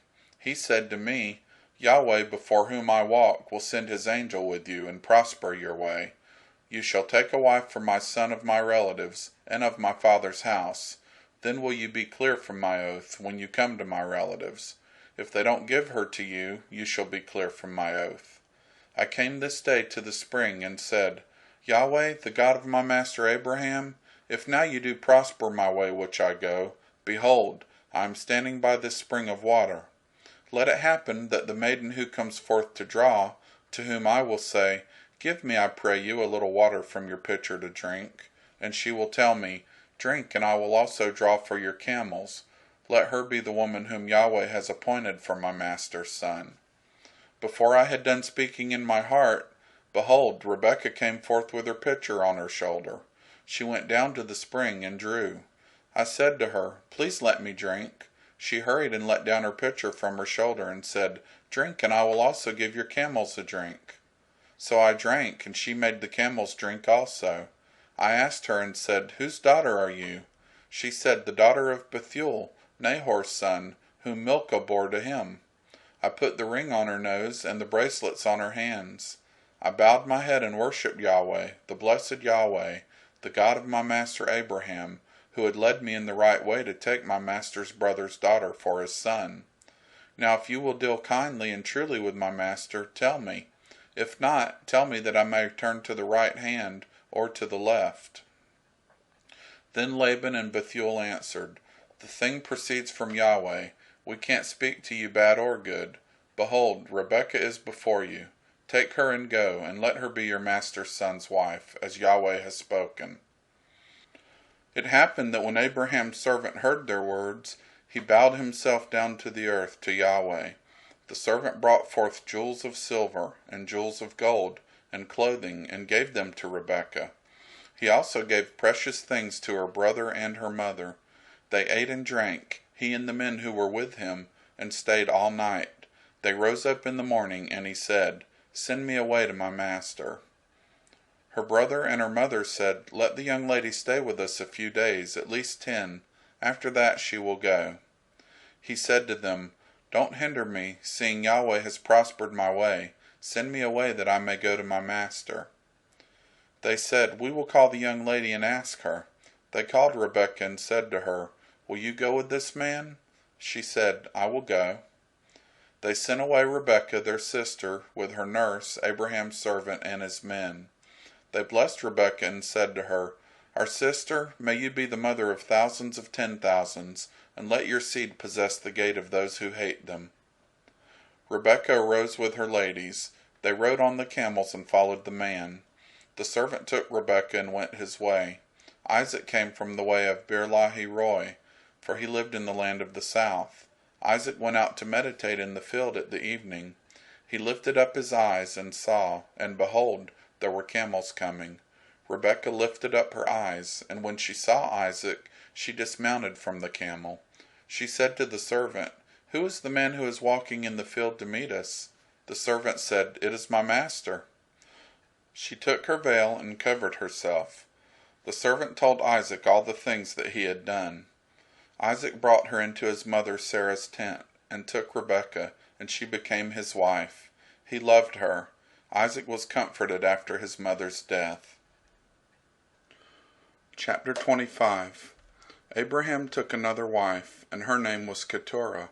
She bore him Zimran, Jokshan, Medan, Midian, Ishbak, and Shua. Jokshan became the father of Sheba and Dedan. The sons of Dedan were Ashuram, Letushim, and Lumim. The sons of Midian, Ephah, Epher, Hanok, Abida, and Eldah. All these were the children of Keturah. Abraham gave all that he had to Isaac, but to the sons of Abraham's concubines Abraham gave gifts. He sent them away from Isaac his son, while he yet lived, eastward to the east country. These are the days of the years of Abraham's life which he lived, 175 years. Abraham gave up the spirit, and died in a good old age, an old man, and full of years, and was gathered to his people. Isaac and Ishmael, his sons, buried him in the cave of Machpelah in the field of Ephron, the son of Zohar the Hittite, which is before the Mamre, the field which Abraham purchased of the children of Heth. Abraham was buried there with Sarah his wife. It happened after the death of Abraham that God blessed Isaac his son. Isaac lived by Beer Lahai Roi. Now this is the history of the generations of Ishmael, Abraham's son, whom Hagar the Egyptian, Sarah's handmaid, bore to Abraham. These are the names of the sons of Ishmael, by their names, according to the order of their birth. The firstborn of Ishmael, Nebaioth, then Kedar, Adbil, Mibsam, Mishma, Duma, Massa, Hadad, Tema, Jeter, Naphish, and Kedemah. These are the sons of Ishmael, and these are their names by their villages, and by their encampments, 12 princes according to their nations. These are the years of the life of Ishmael, 137 years. He gave up the spirit and died, and was gathered to his people. They lived from Havilah to Shur, that is before Egypt, as ye go toward Assyria. He lived opposite all his relatives. This is the history of the generations of Isaac, Abraham's son. Abraham became the father of Isaac. Isaac was 40 years old when he took Rebekah, the daughter of Bethuel the Syrian of Paddan Aram, the sister of Laban the Syrian, to be his wife. Isaac entreated Yahweh for his wife because she was barren. Yahweh was entreated by him, and Rebekah his wife conceived. The children struggled together within her. She said, "If it be so, why do I live?" She went to inquire of Yahweh. Yahweh said to her, 2 nations are in your womb. 2 peoples will be separated from your body. The one people will be stronger than the other people. The elder will serve the younger. When her days to be delivered were fulfilled, behold, there were twins in her womb. The first came out red all over, like a hairy garment. They named him Esau. After that his brother came out, and his hand had hold on Esau's heel. He was named Jacob. Isaac was 60 years old when she bore them. The boys grew. Esau was a skillful hunter, a man of the field. Jacob was a quiet man, living in tents. Now Isaac loved Esau because he ate his venison. Rebekah loved Jacob. Jacob boiled stew. Esau came in from the field, and he was famished. Esau said to Jacob, "Please feed me with that same red stew, for I am famished." Therefore his name was called Edom. Jacob said, "First sell me your birthright." Esau said, "Behold, I am about to die. What good is the birthright to me?" Jacob said, "Swear to me first." He swore to him. He sold his birthright to Jacob. Jacob gave Esau bread and stew of lentils. He ate and drank, rose up, and went his way. So Esau despised his birthright. Chapter 26. There was a famine in the land, besides the first famine that was in the days of Abraham. Isaac went to Abimelech, king of the Philistines, to Gerar. Yahweh appeared to him and said, "Don't go down into Egypt. Live in the land I will tell you about. Sojourn in this land, and I will be with you, and will bless you. For to you and to your seed I will give all these lands, and I will establish the oath which I swore to Abraham your father. I will multiply your seed as the stars of the sky, and will give to your seed all these lands. In your seed will all the nations of the earth be blessed, because Abraham obeyed my voice, and kept my requirements, my commandments, my statutes, and my laws." Isaac lived in Gerar. The men of the place asked him about his wife. He said, "She is my sister," for he was afraid to say "my wife," lest he thought the men of the place might kill me for Rebekah, because she is beautiful to look at. It happened, when he had been there a long time, that Abimelech, king of the Philistines, looked out at a window, and saw, and behold, Isaac was caressing Rebekah his wife. Abimelech called Isaac and said, "Behold, surely she is your wife. Why did you say she is my sister?" Isaac said to him, "Because I said, lest I die because of her." Abimelech said, "What is this you have done to us? One of the people might easily have lain with your wife, and you would have brought guilt on us." Abimelech commanded all the people, saying, "He who touches this man or his wife will surely be put to death." Isaac sowed in that land and reaped in the same year 100 times what he planted. Yahweh blessed him. The man grew great, and grew more and more until he became very great. He had possessions of flocks, possessions of herds, and a great household. The Philistines envied him. Now all the wells which his father's servants had dug in the days of Abraham his father, the Philistines had stopped, and filled with earth. Abimelech said to Isaac, "Go from us, for you are much mightier than we." Isaac departed from there, and camped in the valley of Gerar, and lived there. Isaac dug again the wells of water which they had dug in the days of Abraham his father, for the Philistines had stopped them after the death of Abraham. He called their names after the names by which his father had called them. Isaac's servants dug in the valley, and found there a well of springing water. The herdsmen of Gerar argued with Isaac's herdsmen, saying, "The water is ours." He called the name of the well Esek, because they contended with him. They dug another well, and they argued over that also. He called its name Sitnah. He left that place and dug another well. They didn't argue over that one. He called it Rehoboth. He said, "For now Yahweh has made room for us, and we will be fruitful in the land." He went up from there to Bathsheba. Yahweh appeared to him the same night and said, "I am the God of Abraham your father. Don't be afraid, for I am with you, and will bless you, and multiply your seed for my servant Abraham's sake."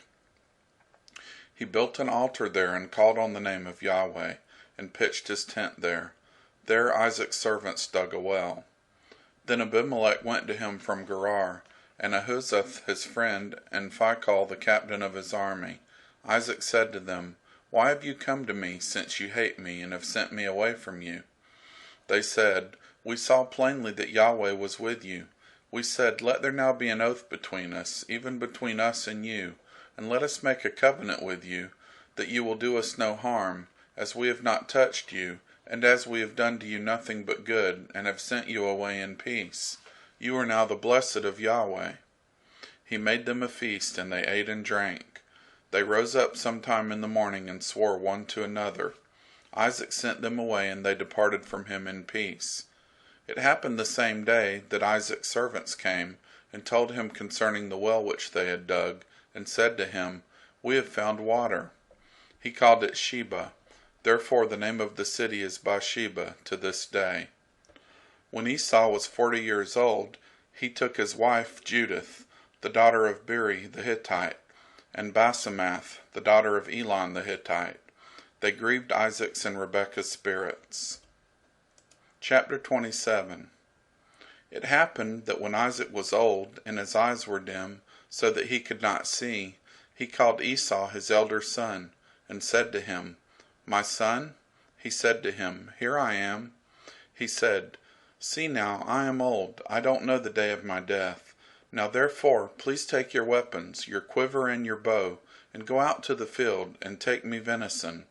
Make me savory food such as I love, and bring it to me, that I may eat, and that my soul may bless you before I die." Rebekah heard when Isaac spoke to Esau his son. Esau went to the field to hunt for venison, and to bring it. Rebekah spoke to Jacob her son, saying, "Behold, I heard your father speak to Esau your brother, saying, Bring me venison, and make me savory food, that I may eat and bless you before Yahweh, before my death. Now therefore, my son, obey my voice according to that which I command you. Go now to the flock, and get me from there 2 good kids of the goats. I will make them savory food for your father, such as he loves. You shall bring it to your father, that he may eat, so that he may bless you before his death." Jacob said to Rebekah his mother, "Behold, Esau my brother is a hairy man, and I am a smooth man. What if my father touches me? I will seem to him as a deceiver, and I would bring a curse on myself, and not a blessing." His mother said to him, "Let your curse be on me, my son. Only obey my voice, and go get them for me." He went and got them, and brought them to his mother. His mother made savory food, such as his father loved. Rebekah took the good clothes of Esau, her elder son, which were with her in the house, and put them on Jacob, her younger son. She put the skins of the kids of the goats on his hands, and on the smooth of his neck. She gave the savory food and the bread, which she had prepared, into the hand of her son Jacob. He came to his father and said, "My father?" He said, "Here I am. Who are you, my son?" Jacob said to his father, "I am Esau, your firstborn. I have done what you asked me to do. Please arise, sit and eat of my venison, that your soul may bless me."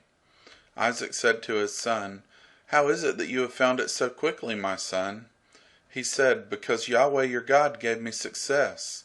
Isaac said to Jacob, "Please come near that I may feel you, my son, whether you are really my son Esau or not." Jacob went near to Isaac his father. He felt him and said, "The voice is Jacob's voice, but the hands are the hands of Esau." He didn't recognize him, because his hands were hairy, like his brother Esau's hands. So he blessed him. He said, "Are you really my son Esau?" He said, "I am." He said, "Bring it near to me, and I will eat of my son's venison, that my soul may bless you." He brought it near to him, and he ate. He brought him wine, and he drank. His father Isaac said to him, "Come near now and kiss me, my son." He came near and kissed him. He smelled the smell of his clothing, and blessed him, and said, "Behold, the smell of my son is as the smell of a field which Yahweh has blessed. God give you the dew of the sky, of the fatness of the earth, and plenty of grain and new wine. Let peoples serve you, and nations bow down to you. Be lord over your brothers. Let your mother's sons bow down to you. Cursed be everyone who curses you. Blessed be everyone who blesses you." It happened, as soon as Isaac had made an end of blessing Jacob, and Jacob had just gone out from the presence of Isaac his father, that Esau his brother came in from his hunting. He also made savory food, and brought it to his father. He said to his father, "Let my father arise, and eat of his son's venison, that your soul may bless me." Isaac his father said to him, "Who are you?" He said, "I am your son, your firstborn, Esau." Isaac trembled violently, and said, "Who then is he who has taken venison and brought it me? And I have eaten of all before you came, and have blessed him. Yes, he will be blessed." When Esau heard the words of his father, he cried with an exceeding great and bitter cry, and said to his father, "Bless me, even me also, my father." He said, "Your brother came with deceit, and has taken away your blessing." He said, "Isn't he rightly named Jacob? For he has supplanted me these 2 times. He took away my birthright. See, now he has taken away my blessing." He said, "Haven't you reserved a blessing for me?" Isaac answered Esau, "Behold, I have made him your lord, and all his brothers have I given to him for servants. With grain and new wine have I sustained him. What then will I do for you, my son?" Esau said to his father, "Have you but one blessing, my father? Bless me, even me also, my father." Esau lifted up his voice and wept. Isaac his father answered him, Behold, of the fatness of the earth will be your dwelling, and of the dew of the sky from above. By your sword will you live, and you will serve your brother. It will happen, when you will break loose, that you shall shake his yoke from off your neck. Esau hated Jacob because of the blessing with which his father blessed him. Esau said in his heart, "The days of mourning for my father are at hand. Then I will kill my brother Jacob." The words of Esau, her elder son, were told to Rebekah. She sent and called Jacob, her younger son, and said to him, "Behold, your brother Esau comforts himself about you by planning to kill you. Now therefore, my son, obey my voice. Arise, flee to Laban, my brother, in Haran. Stay with him a few days, until your brother's fury turns away, until your brother's anger turns away from you, and he forgets what you have done to him. Then I will send and get you from there. Why should I be bereaved of you both in one day?" Rebekah said to Isaac, "I am weary of my life because of the daughters of Heth. If Jacob takes a wife of the daughters of Heth, such as these, of the daughters of the land, what good will my life do me?" Chapter 28. Isaac called Jacob, blessed him, and commanded him, "You shall not take a wife of the daughters of Canaan. Arise, go to Paddan Aram, to the house of Bethuel, your mother's father. Take a wife from there, from the daughters of Laban, your mother's brother. May God Almighty bless you, and make you fruitful, and multiply you, that you may be a company of peoples, and give you the blessing of Abraham, to you and to your seed with you, that you may inherit the land where you travel, which God gave to Abraham." Isaac sent Jacob away. He went to Paddan Aram, to Laban, son of Bethuel the Syrian, Rebekah's brother, Jacob's and Esau's mother. Now Esau saw that Isaac had blessed Jacob and sent him away to Paddan Aram, to take him a wife from there, and that as he blessed him he gave him a command, saying, "You shall not take a wife of the daughters of Canaan," and that Jacob obeyed his father and his mother, and was gone to Paddan Aram. Esau saw that the daughters of Canaan didn't please Isaac his father.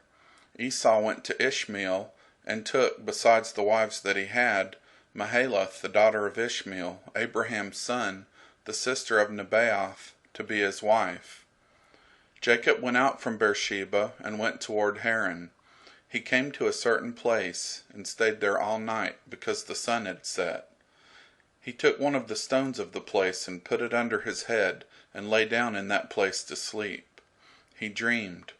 Behold, a stairway set upon the earth, and its top reached to heaven. Behold, the angels of God ascending and descending on it. Behold, Yahweh stood above it, and said, "I am Yahweh, the God of Abraham your father, and the God of Isaac. The land whereon you lie, to you will I give it, and to your seed. Your seed will be as the dust of the earth, and you will spread abroad to the west, and to the east, and to the north, and to the south. In you and in your seed will all the families of the earth be blessed. Behold, I am with you, and will keep you wherever you go, and will bring you again into this land. For I will not leave you until I have done that which I have spoken of to you." Jacob awakened out of his sleep, and he said, "Surely Yahweh is in this place, and I didn't know it." He was afraid, and said, "How dreadful is this place! This is none other than God's house, and this is the gate of heaven." Jacob rose up early in the morning, and took the stone that he had put under his head, and set it up for a pillar, and poured oil on its top. He called the name of that place Bethel, but the name of the city was Luz at the first. Jacob vowed a vow, saying, "If God will be with me, and will keep me in this way that I go, and will give me bread to eat, and clothing to put on, so that I come again to my father's house in peace, and Yahweh will be my God, then this stone which I have set up for a pillar will be God's house. Of all that you will give me, I will surely give the 10th to you." End of chapters 24 through 28. Chapters 29 through 35. Then Jacob went on his journey, and came to the land of the children of the east. He looked, and behold, a well in the field, and behold, 3 flocks of sheep lying there by it. For out of that well they watered the flocks. the stone on the well's mouth was large. There all the flocks were gathered. They rolled the stone from the well's mouth and watered the sheep, and put the stone again on the well's mouth in its place. Jacob said to them, "My relatives, where are you from?" They said, "We are from Haran." He said to them, "Do you know Laban, the son of Nahor?" They said, "We know him." He said to them, "Is it well with him?" They said, "It is well. See, Rachel, his daughter, is coming with the sheep." He said, "Behold, it is still the middle of the day, not time to gather the livestock together. Water the sheep, and go and feed them." They said, "We can't, until all the flocks are gathered together, and they roll the stone from the well's mouth. Then we water the sheep." While he was yet speaking with them, Rachel came with her father's sheep, for she kept them. It happened, when Jacob saw Rachel the daughter of Laban his mother's brother, and the sheep of Laban his mother's brother, that Jacob went near, and rolled the stone from the well's mouth, and watered the flock of Laban his mother's brother. Jacob kissed Rachel, and lifted up his voice, and wept. Jacob told Rachel that he was her father's brother, and that he was Rebekah's son. She ran and told her father. It happened, when Laban heard the news of Jacob his sister's son, that he ran to meet Jacob, and embraced him, and kissed him, and brought him to his house. Jacob told Laban all these things. Laban said to him, "Surely you are my bone and my flesh." He lived with him for a month. Laban said to Jacob, "Because you are my brother, should you therefore serve me for nothing? Tell me, what will your wages be?" Laban had 2 daughters. The name of the elder was Leah, and the name of the younger was Rachel. Leah's eyes were weak, but Rachel was beautiful in form and attractive. Jacob loved Rachel. He said, "I will serve you for 7 years for Rachel, your younger daughter." Laban said, "It is better that I give her to you than I should give her to another man. Stay with me." Jacob served 7 years for Rachel. They seemed to him but a few days for the love he had for her. Jacob said to Laban, "Give me my wife, for my days are fulfilled, that I may go into her." Laban gathered together all of the men of that place, and made a feast. It happened in the evening that he took Leah his daughter, and brought her to him. He went into her. Laban gave Zilpah his handmaid to his daughter Leah for a handmaid. It happened in the morning that, behold, it was Leah. He said to Laban, "What is this you have done to me? Didn't I serve you for Rachel? Why then have you deceived me?" Laban said, "It is not done so in our place, to give the younger before the firstborn. Fulfill the week of this one, and we will give you the other also for the service which you will serve with me yet 7 other years." Jacob did so, and fulfilled her week. He gave him Rachel his daughter as wife. Laban gave to Rachel his daughter Bilhah, his handmaid, to be her handmaid. He went in also to Rachel, and he loved also Rachel more than Leah, and served with him yet 7 other years. Yahweh saw that Leah was hated, and he opened her womb, but Rachel was barren. Leah conceived, and bore a son, and she named him Reuben. For she said, "Because Yahweh has looked at my affliction, for now my husband will love me."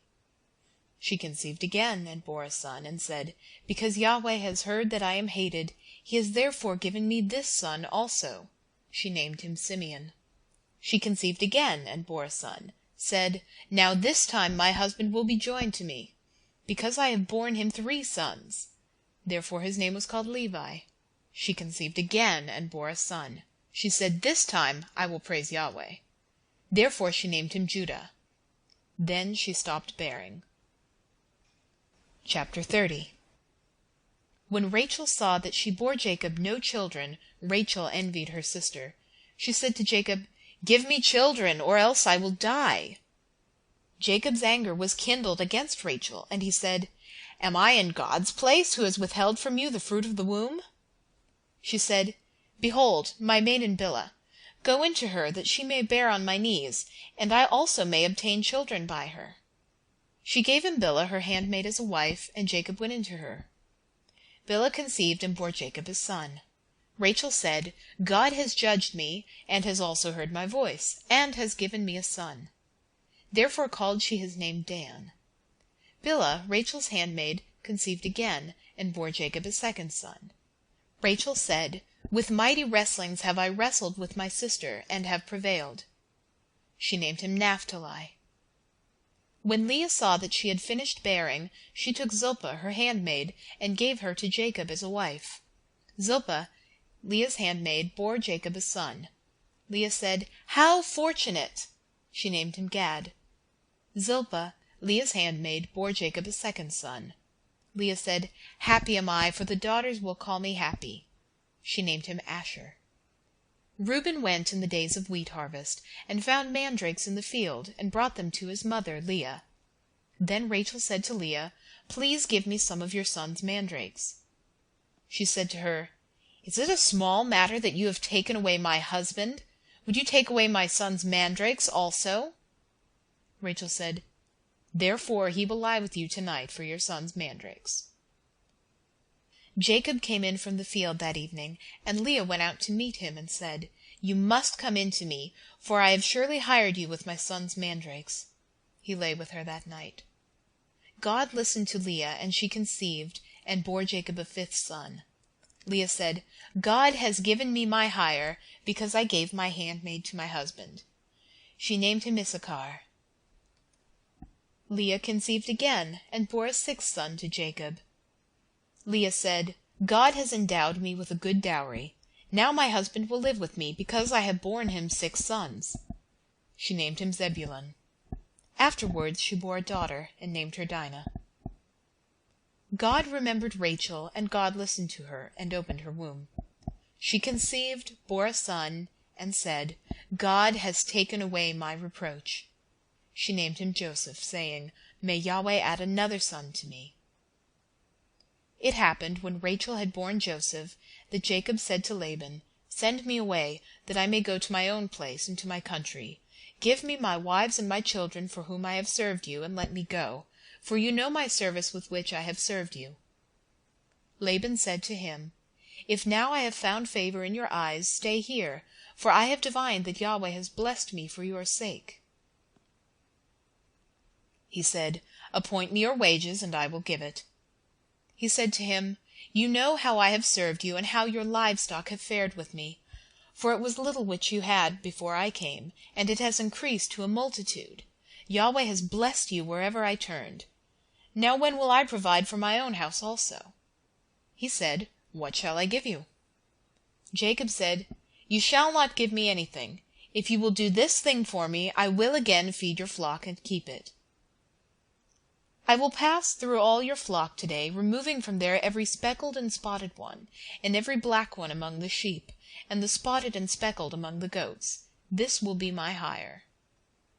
So my righteousness will answer for me hereafter, when you come concerning my hire that is before you. Every one that is not speckled and spotted among the goats, and black among the sheep that might be with me, will be counted stolen." Laban said, "Behold, let it be according to your word." That day he removed the male goats that were streaked and spotted, and all the female goats that were speckled and spotted, every one that had white in it, and all the black ones among the sheep, and gave them into the hands of his sons. He set 3 days' journey between himself and Jacob fed the rest of Laban's flocks.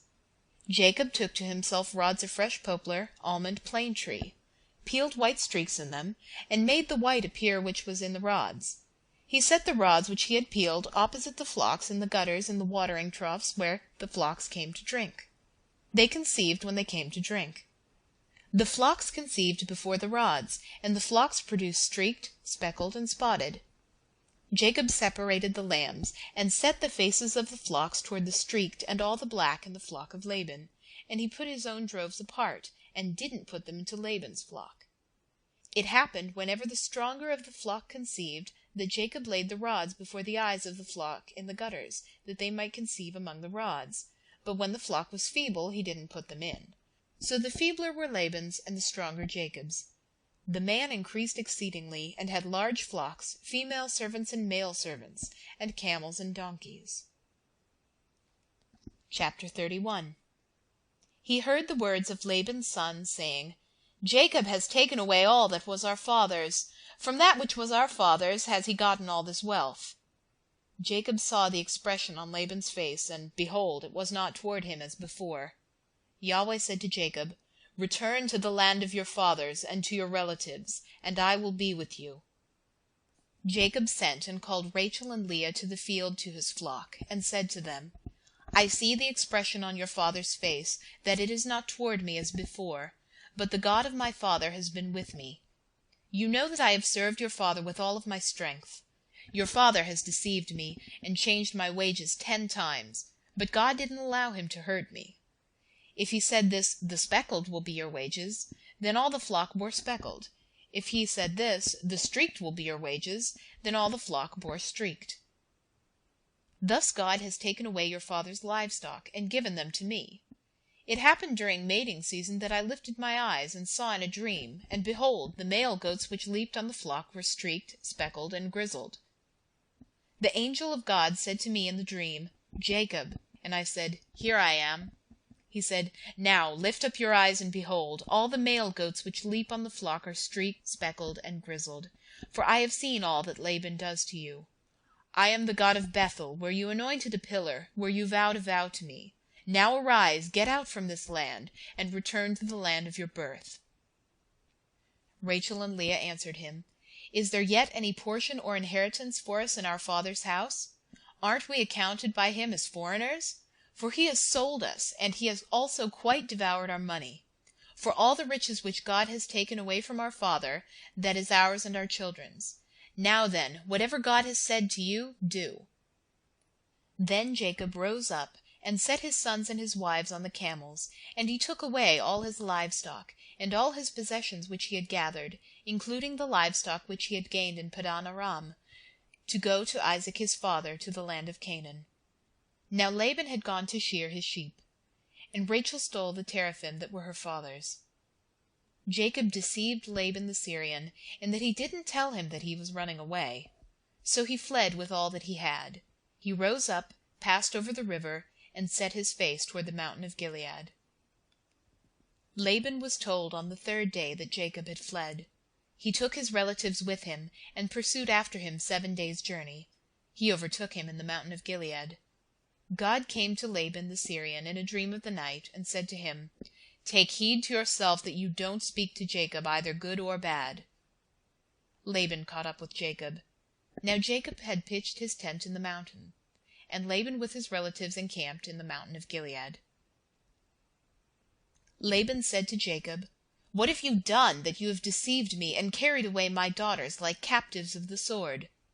Why did you flee secretly and deceive me, and didn't tell me, that I might have sent you away with mirth and with songs, with tambourine and with harp, and didn't allow me to kiss my sons and my daughters? Now you have done foolishly. It is in the power of my hand to hurt you, but the God of your father spoke to me last night, saying, Take heed to yourself that you don't speak to Jacob either good or bad.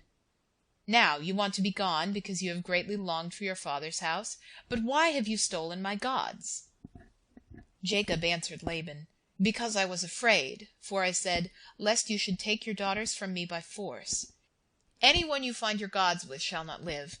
Before our relatives, discern what is yours with me, and take it.' For Jacob didn't know that Rachel had stolen them. Laban went into Jacob's tent, into Leah's tent, and into the tent of the 2 female servants, but he didn't find them. He went out of Leah's tent and entered into Rachel's tent. Now Rachel had taken the teraphim, put them inside the camel's saddle, and sat on them. Laban felt all about the tent, but didn't find them. She said to her father, 'Don't let my lord be angry that I can't rise up before you, for I'm having my period.' He searched, but didn't find the teraphim.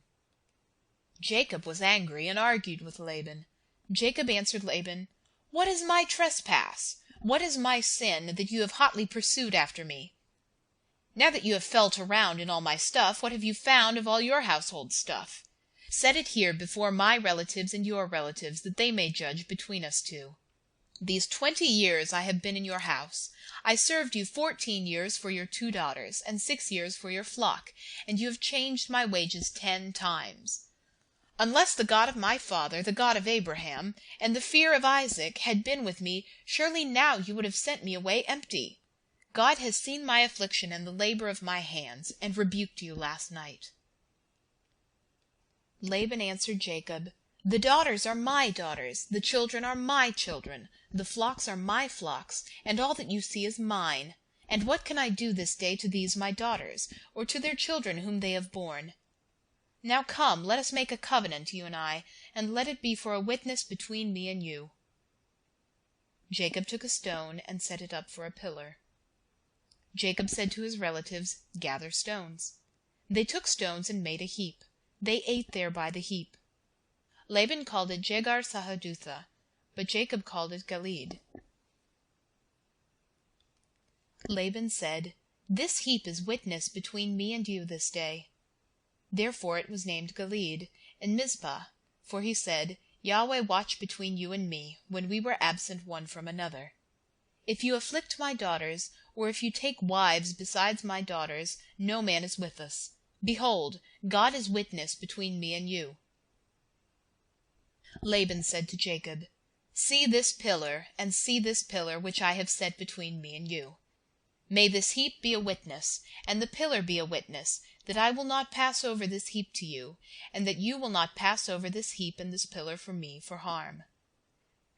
The God of Abraham and the God of Nahor, the God of their father, judge between us." Then Jacob swore by the fear of his father Isaac. Jacob offered a sacrifice in the mountain, and called his relatives to eat bread. They ate bread and stayed all night in the mountain. Early in the morning Laban rose up, and kissed his sons and his daughters, and blessed them. Laban departed and returned to his place. Chapter 32. Jacob went on his way, and the angels of God met him. When he saw them, Jacob said, "This is God's army." He called the name of that place Mahanaim. Jacob sent messengers in front of him to Esau, his brother, to the land of Seir, in the field of Edom. He commanded them, saying, "This is what you shall tell my lord Esau. This is what your servant Jacob says. I have lived as a foreigner with Laban, and stayed until now. I have cattle, donkeys, flocks, male servants and female servants. I have sent to tell my lord, that I may find favor in your sight." The messengers returned to Jacob, saying, "We came to your brother Esau. Not only that, but he comes to meet you, and 400 men with him." Then Jacob was greatly afraid and was distressed. He divided the people who were with him, and the flocks and the herds and the camels, into 2 companies. And he said, "If Esau comes to the one company and strikes it, then the company which is left will escape." Jacob said, "God of my father Abraham, and God of my father Isaac, Yahweh, who said to me, 'Return to your country and to your relatives, and I will do you good.' I am not worthy of the least of all the loving kindnesses, and of all the truth, which you have shown to your servant. For with just my staff I passed over this Jordan, and now I have become 2 companies. Please deliver me from the hand of my brother, from the hand of Esau, for I fear him, lest he come and strike me, and the mothers with the children. You said, 'I will surely do you good, and make your seed as the land of the sea, which can't be numbered because there are so many.'" He lodged there that night, and took from that which he had with him a present for Esau his brother, 200 female goats and 20 male goats, 200 ewes and 20 rams, 30 milk camels and their colts, 40 cows, 10 bulls, 20 female donkeys, and 10 foals. He delivered them into the hands of his servants, every herd by itself, and said to his servants, "Pass over before me, and put a space between herd and herd." He commanded the foremost, saying, "When Esau my brother meets you, and asks you, saying, 'Who are you? Where are you going? Who are these before you?' then you shall say, 'They are your servant Jacob's. It is a present sent to my lord Esau. Behold, he also is behind us.'" He commanded also the second and the third, and all that followed the herd, saying, "This is how you shall speak to Esau when you find him. You shall say, 'Not only that, but behold, your servant Jacob is behind us.' For, he said, 'I will appease him with the present that goes before me, and afterward I will see his face. Perhaps he will accept me.' So the present passed over before him, and he himself lodged that night in the camp. He rose up that night, and took his 2 wives, and sent 2 handmaids, and his 11 sons, and passed over the fork of the Jabbok. He took them and sent them over the stream, and sent over that which he had. Jacob was left alone, and wrestled with a man there until the breaking of the day. When he saw that he didn't prevail against him, he touched the hollow of his thigh, and the hollow of Jacob's thigh was strained as he wrestled. The man said, "Let me go, for the day breaks." Jacob said, "I won't let you go unless you bless me." He said to him, "What is your name?" He said, "Jacob." He said, "Your name will no longer be called Jacob, but Israel, for you have fought with God and with men, and have prevailed." Jacob asked him, "Please tell me your name." He said, "Why is it that you ask what my name is?" He blessed him there. Jacob called the name of the place Peniel, for he said, "I have seen God face to face, and my life is preserved." The sun rose on him as he passed over Peniel, and he limped because of his thigh. Therefore the children of Israel don't eat the sinew of the hip, which is on the hollow of the thigh, to this day, because he touched the hollow of Jacob's thigh in the sinew of the hip. Chapter 33. Jacob lifted up his eyes and looked, and behold, Esau was coming, and with him 400 men. He divided the children between Leah, Rachel, and the 2 handmaids. He put the handmaids and their children in front, Leah and her children after, and Rachel and Joseph at the rear. He himself passed over in front of them, and bowed himself to the ground 7 times until he came near to his brother. Esau ran to meet him, embraced him, fell on his neck, kissed him, and they wept. He lifted up his eyes, and saw the women and children, and said, "Who are these with you?" He said, "The children whom God has graciously given your servant." Then the handmaids came near with their children, and they bowed themselves. Leah also and her children came near, and bowed themselves. After them Jacob came near with Rachel, and they bowed themselves. Esau said, "What do you mean by all this company which I met?" Jacob said, "To find favor in the sight of my lord." Esau said, "I have enough, my brother. Let that which you have be yours." Jacob said, "Please, no. If I have now found favor in your sight, then receive my present at my hand, because I have seen your face, as one sees the face of God, and you were pleased with me. Please take the gift I have brought to you, because God has dealt graciously with me, and because I have enough." He urged him, and he took it. Esau said, "Let us take our journey, and let us go, and I will go before you." Jacob said to him, "My lord knows that the children are tender, and that the flocks and herds with me have their young, and if they overdrive them one day, all the flocks will die. Please let my lord pass over before his servant, and I will lead on gently, according to the pace of the livestock that are before me, and according to the pace of the children, until I come to my lord at Seir." Esau said, "Let me now leave you with some of the folk who are with me." He said, "Why? Let me find favor in the sight of my lord." So Esau returned that day on his way to Seir. Jacob traveled to Succoth, built himself a house, and made shelters for his livestock. Therefore the name of the place is called Succoth. Jacob came in peace to the city of Shechem, which is in the land of Canaan, when he came from Padan Aram, and encamped before the city. He bought the parcel of ground where he had spread his tent, at the hand of Hamor, Shechem's father, for 100 pieces of money. He erected an altar there, and called it El Elohe Israel. Chapter 34. Dinah, the daughter of Leah, whom she bore to Jacob, went out to see the daughters of the land. Shechem the son of Hamor the Hivite, the prince of the land, saw her. He took her, lay with her, and humbled her. His soul joined to Dinah, the daughter of Jacob, and he loved the young lady, and spoke kindly to the young lady. Shechem spoke to his father Hamor, saying, "Get me this young lady as a wife." Now Jacob heard that he had defiled Dinah his daughter, and his sons were with his livestock in the field. Jacob held his peace until they came. Hamor the father of Shechem went out to Jacob to talk with him. The sons of Jacob came in from the field when they heard it. The men were grieved, and they were very angry, because he had done folly in Israel, lying with Jacob's daughter, a which thing ought not to be done. Hamor talked with them, saying, "The soul of my son Shechem longs for your daughter. Please give her to him as a wife. Make marriages with us. Give your daughters to us, and take our daughters for yourselves. You shall dwell with us, and the land will be before you." Live and trade in it, and get possessions in it. Shechem said to her father and to her brothers, Let me find favor in your eyes, and whatever you will tell me I will give. Ask me for a great amount for a dowry, and I will give whatever you ask of me, but give me the young lady as a wife. The sons of Jacob answered Shechem and Hamor his father with deceit, and spoke, because he had defiled Dinah their sister, and said to them, We can't do this thing, to give our sister to one who is uncircumcised, for that is a reproach to us. Only on this condition will we consent to you. If you will be as we are, that every male of you be circumcised, then we will give our daughters to you, and we will take your daughters to us, and we will dwell with you, and we will become one people. But if you will not listen to us to be circumcised, then we will take our sister, and we will be gone.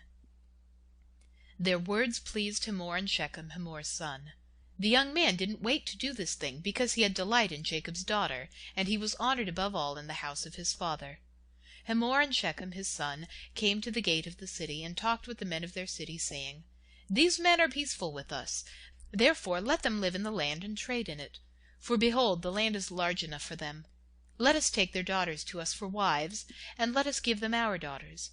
Only on this condition will the men consent to live with us, to become one people, if every male among us is circumcised as they are circumcised. Won't their livestock and their possessions and all their animals be ours? Only let us give our consent to them, and they will dwell with us. All who went out of the gate of his city listened to Hamor and to Shechem his son, and every male was circumcised, all who went out of the gate of his city.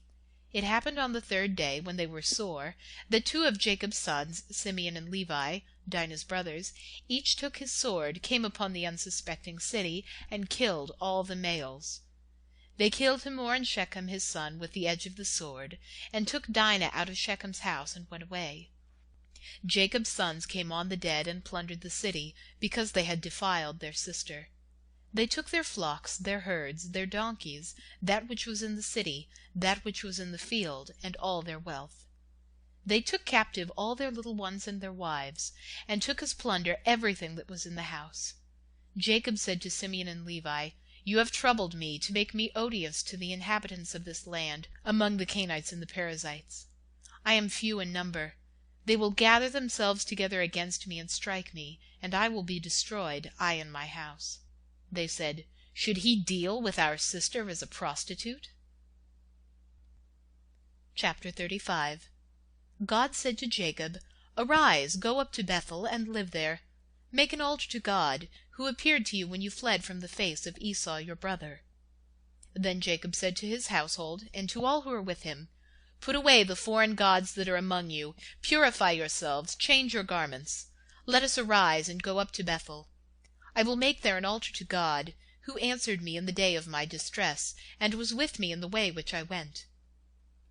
They gave to Jacob all the foreign gods which were in their hands, and the rings which were in their ears, and Jacob hid them under the oak which was by Shechem. They traveled, and a terror of God was on the cities that were around them, and they didn't pursue the sons of Jacob. So Jacob came to Luz, that is, Bethel, which is in the land of Canaan, he and all the people who were with him. He built an altar there, and called the place El Beth-el, because there God was revealed to him, when he fled from the face of his brother. Deborah, Rebekah's nurse, died, and she was buried below Bethel under the oak, and its name was called Elon-Bakuth. God appeared to Jacob again, and when he came from Padan Aram, and blessed him. God said to him, Your name is Jacob. Your name shall not be Jacob any more, but your name will be Israel. He named him Israel. God said to him, I am God Almighty. Be fruitful and multiply. A nation and a company of nations will be from you, and kings will come out of your body. The land which I give to Abraham and Isaac, I will give it to you, and to your seed after you I will give the land. God went up from him in that place where he spoke with him. Jacob set up a pillar in the place where he spoke with him, a pillar of stone. He poured out a drink offering on it, and poured oil on it. Jacob called the name of the place where God spoke with him Bethel. They traveled from Bethel. There was still some distance to come to Ephrath. And Rachel travailed. She had hard labor. When she was in hard labor, the midwife said to her, Don't be afraid, for now you will have another son. It happened, as her soul was departing, for she died, that she named him Benoni, but his father named him Benjamin. Rachel died and was buried in the way to Ephrath, the same as Bethlehem. Jacob set up a pillar on her grave. The same is the pillar of Rachel's grave to this day. Israel traveled and spread his tent beyond the Tower of Eder. It happened, while Israel lived in that land, that Reuben went and lay with Bilhah, his father's concubine, and Israel heard of it. Now the sons of Jacob were 12, the sons of Leah: Reuben, Jacob's firstborn; Simeon, Levi, Judah, Issachar, and Zebulun. The sons of Rachel: Joseph and Benjamin. The sons of Bilhah, Rachel's handmaid: Dan and Naphtali. The sons of Zilpah, Leah's handmaid: Gad and Asher. These are the sons of Jacob, who were born to him in Paddan Aram. Jacob came to Isaac his father, to Mamre, to Kiriath Arba, which is Hebron, where Abraham and Isaac lived as foreigners. The days of Isaac were 180 years. Isaac gave up the spirit and died, and was gathered to his people, old and full of days. Esau and Jacob, his sons, buried him. End of chapters 29 through 35. Chapters 36 through 41. Chapter 36. Now this is the history of the generations of Esau, that is, Edom. Esau took his wives from the daughters of Canaan: Adah, the daughter of Elon the Hittite, and Oholibamah, the daughter of Anah, the daughter of Zibeon the Hivite, and Basemath, Ishmael's daughter, sister of Nebaioth. Adah bore to Esau Eliphaz. Basemath bore Reuel. Oholibamah bore Jeush, Jalam, and Korah. These are the sons of Esau, who were born to him in the land of Canaan. Esau took his wives, his sons, his daughters, and all the members of his household, with his livestock, all his animals, and all his possessions, which he had gathered in the land of Canaan, and went into a land away from his brother Jacob. For their substance was too great for them to dwell together, and the land of their travels couldn't bear them, because of their livestock. Esau lived in the hill country of Seir. Esau is Edom. This is the history of the generations of Esau, the father of the Edomites, in the hill country of Seir. These are the names of Esau's sons: Eliphaz, the son of Adah, the wife of Esau, and Reuel, the son of Basemath, the wife of Esau. The sons of Eliphaz were Teman, Omar, Zepho, and Gatam, and Kenaz. Timnah was concubine to Eliphaz, Esau's son, and she bore Eliphaz Amalek. These are the sons of Adah, Esau's wife. These are the sons of Reuel: Nahath, Zerah, Shammah, and Mizah. These were the sons of Basemath, Esau's wife. These were the sons of Oholibamah, the daughter of Anah, the daughter of Zibeon, Esau's wife. She bore to Esau Jeush, Jalam, and Korah. These are the chiefs of the sons of Esau. The sons of Eliphaz, the firstborn of Esau: Chief Teman, chief Omar, chief Zepho, chief Kenaz, chief Korah, chief Gatam, chief Amalek. These are the chiefs who came of Eliphaz in the land of Edom. These are the sons of Adah. These are the sons of Reuel, Esau's son: Chief Nahath, chief Zerah, chief Shammah, chief Mizah. These are the chiefs who came of Reuel in the land of Edom. These are the sons of Basemath, Esau's wife. These are the sons of Oholibamah, Esau's wife: Chief Jeush, chief Jalam, chief Korah. These are the chiefs who came of Oholibamah, the daughter of Anah, Esau's wife. These are the sons of Esau, that is, Edom, and these are their chiefs. These are the sons of Seir the Horite, the inhabitants of the land: Lotan, Shobal, Zibeon, Anah, Dishan, Ezer, and Dishan. These are the chiefs who came of the Horites, the children of Seir in the land of Edom. The children of Lotan were Hori and Heman. Lotan's sister was Timnah. These are the children of Shobal: Alvan, Manahath, Ebal, Sepho, and Onam. These are the children of Zibeon: Aya and Anah. This is Anah, who found the hot springs in the wilderness, as he fed the donkeys of Zibeon his father. These are the children of Anah: Dishan, and Oholibamah, the daughter of Anah. These are the children of Dishan: Hemdan, Eshban, Ithran, and Cheran. These are the children of Azer, Bilhan, Zavan, and Achan. These are the children of Dishan, Uz and Aran. These are the chiefs who came of the Horites, chief Lotan, chief Shobal, chief Zibeon, chief Anah, chief Dishon, chief Ezer, and chief Dishan. These are the chiefs who came of the Horites, according to their chiefs in the land of Seir. These are the kings who reigned in the land of Edom before any king reigned over the children of Israel. Bela, the son of Beor, reigned in Edom. The name of his city was Dinhabah. Bela died, and Jobab, the son of Zerah of Bozrah, reigned in his place. Jobab died, and Husham of the land of the Temanites reigned in his place. Husham died, and Hadad, the son of Bedad, who struck Midian in the field of Moab, reigned in his place. The name of his city was Avith.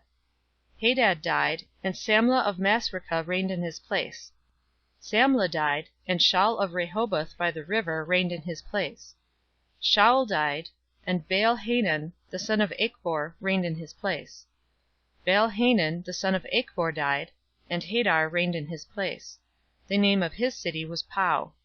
His wife's name was Mehetabel, the daughter of Matred, the daughter of Mezahab. These are the names of the chiefs who came from Esau according to their families after their places, and by their names: Chief Timnah, Chief Avlah, Chief Jetheth, Chief Oholibamah, Chief Elah, Chief Pinon, Chief Kenaz, Chief Teman, Chief Mibzar, Chief Magdiel, and Chief Iram. These are the chiefs of Edom according to their habitations in the land of their possession. This is Esau, the father of the Edomites. Chapter 37. Jacob lived in the land of his father's travels, in the land of Canaan. This is the history of the generations of Jacob. Joseph, being 17 years old, was feeding the flock with his brothers. He was a boy with the sons of Bilhah and Zilpah, his father's wives. Joseph brought an evil report of them to their father. Now Israel loved Joseph more than all his children, because he was the son of his old age, and he made him a coat of many colors. The brothers saw that their father loved him more than all his brothers, and they hated him, and couldn't speak peaceably to him. Joseph dreamed a dream, and he told it to his brothers, and they hated him all the more. He said to them, Please hear this dream which I have dreamed. For behold, we were binding sheaves in a field, and behold, my sheaf arose, and also stood upright. And behold, your sheaves came around, and bowed down to my sheaf. His brothers said to him, Will you indeed reign over us? Or will you indeed have dominion over us?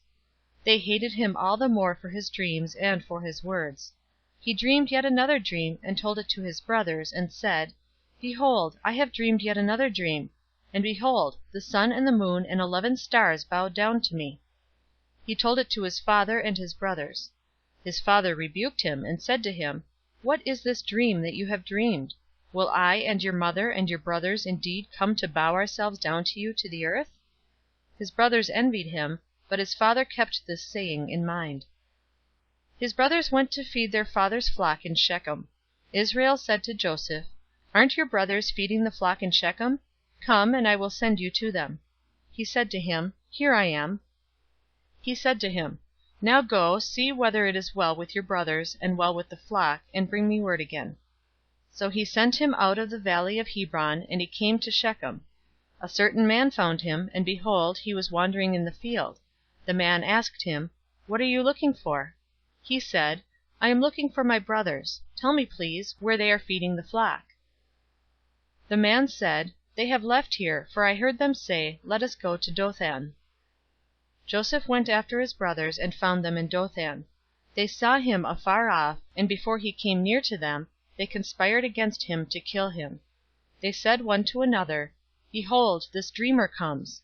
Come now, therefore, and let's kill him, and cast him into one of the pits, and we'll say, An evil animal has devoured him. We will see what will become of his dreams. Reuben heard it, and delivered him out of their hand, and said, Let's not take his life. Reuben said to them, Shed no blood. Throw him into this pit that is in the wilderness, but lay no hand on him, that he might deliver him out of their hand, to restore him to his father. It happened, when Joseph came to his brothers, that they stripped Joseph of his coat, the coat of many colors that was on him. And they took him, and threw him into the pit. The pit was empty, there was no water in it.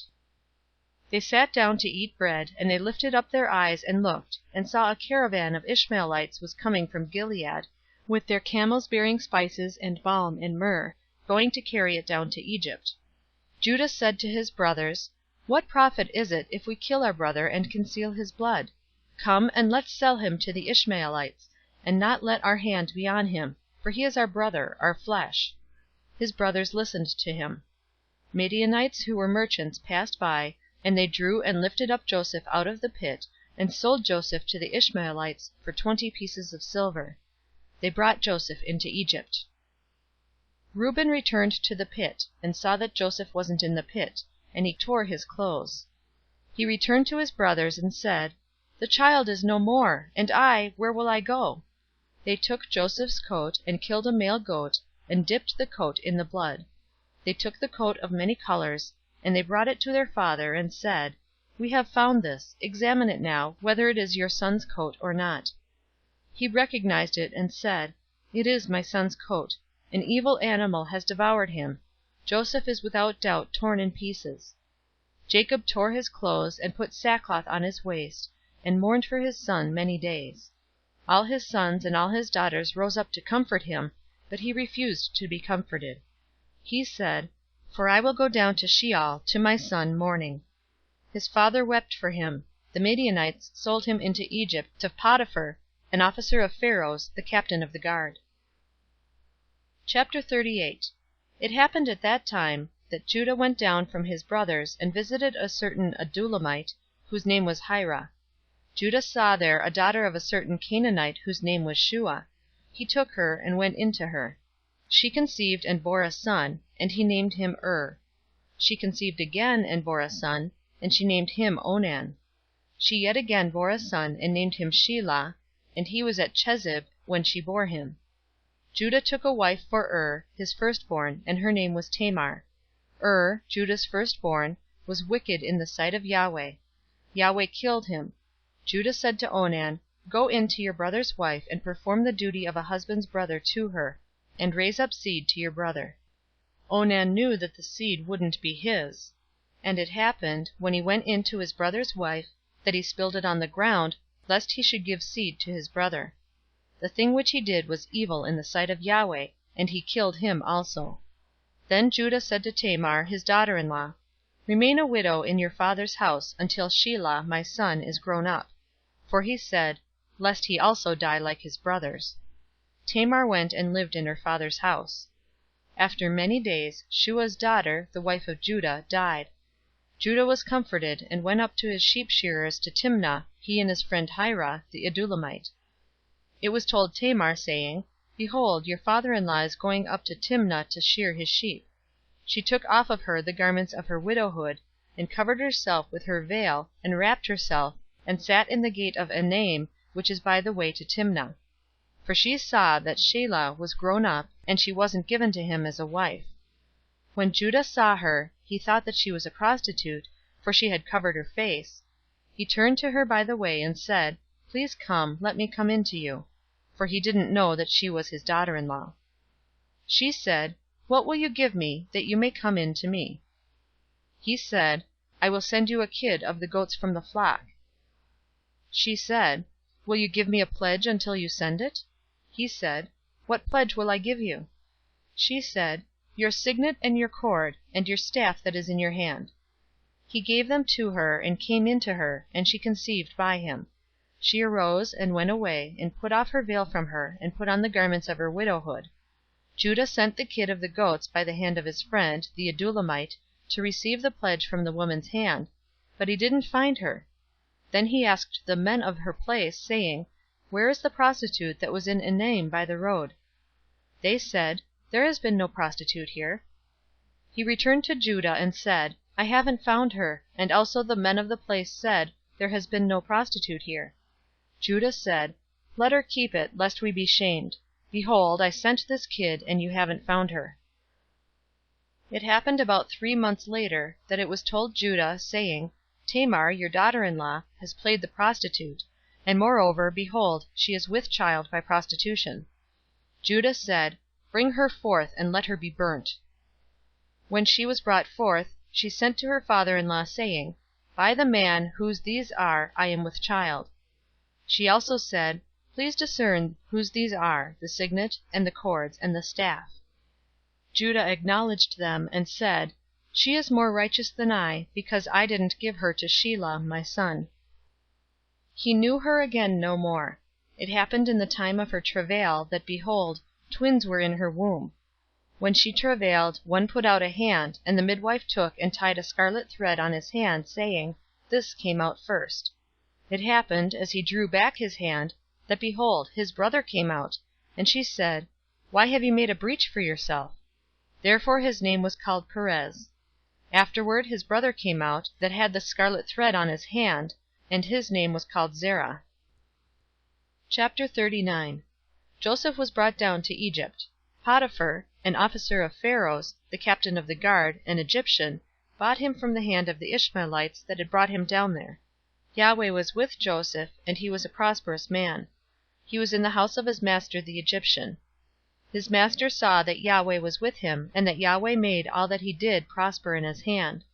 Joseph found favor in his sight. He ministered to him, and he made him overseer of his house, and all that he had he put into his hand. It happened, from the time that he made him overseer of his house, and over all that he had, that Yahweh blessed the Egyptian's house for Joseph's sake, and the blessing of Yahweh was on all that he had, in the house and in the field. He left all that he had in Joseph's hand. He didn't concern himself with anything except for the food which he ate. Joseph was well built and handsome. It happened after these things, that his master's wife cast her eyes on Joseph, and she said, "Lie with me." But he refused, and said to his master's wife, "Behold, my master doesn't know what is with me in the house, and he has put all that he has into my hand.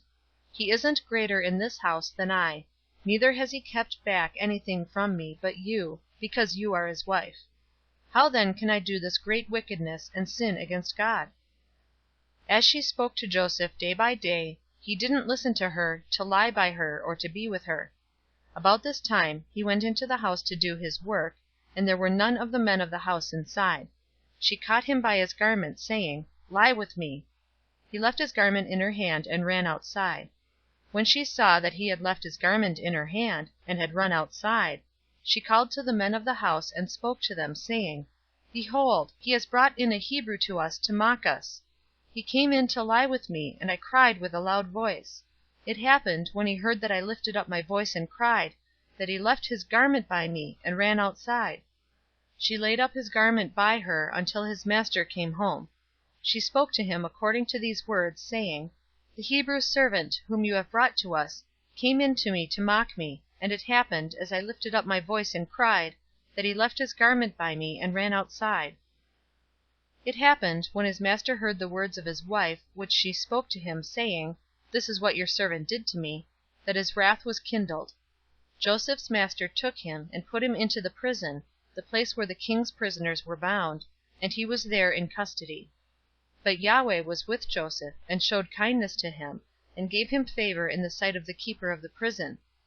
The keeper of the prison committed to Joseph's hand all the prisoners who were in the prison. Whatever they did there, he was responsible for it. The keeper of the prison didn't look after anything that was under his hand, because Yahweh was with him, and that which he did, Yahweh made it prosper. Chapter 40. It happened after these things, that the butler of the king of Egypt and his baker offended their lord, the king of Egypt. Pharaoh was angry with his two officers, the chief cupbearer and the chief baker.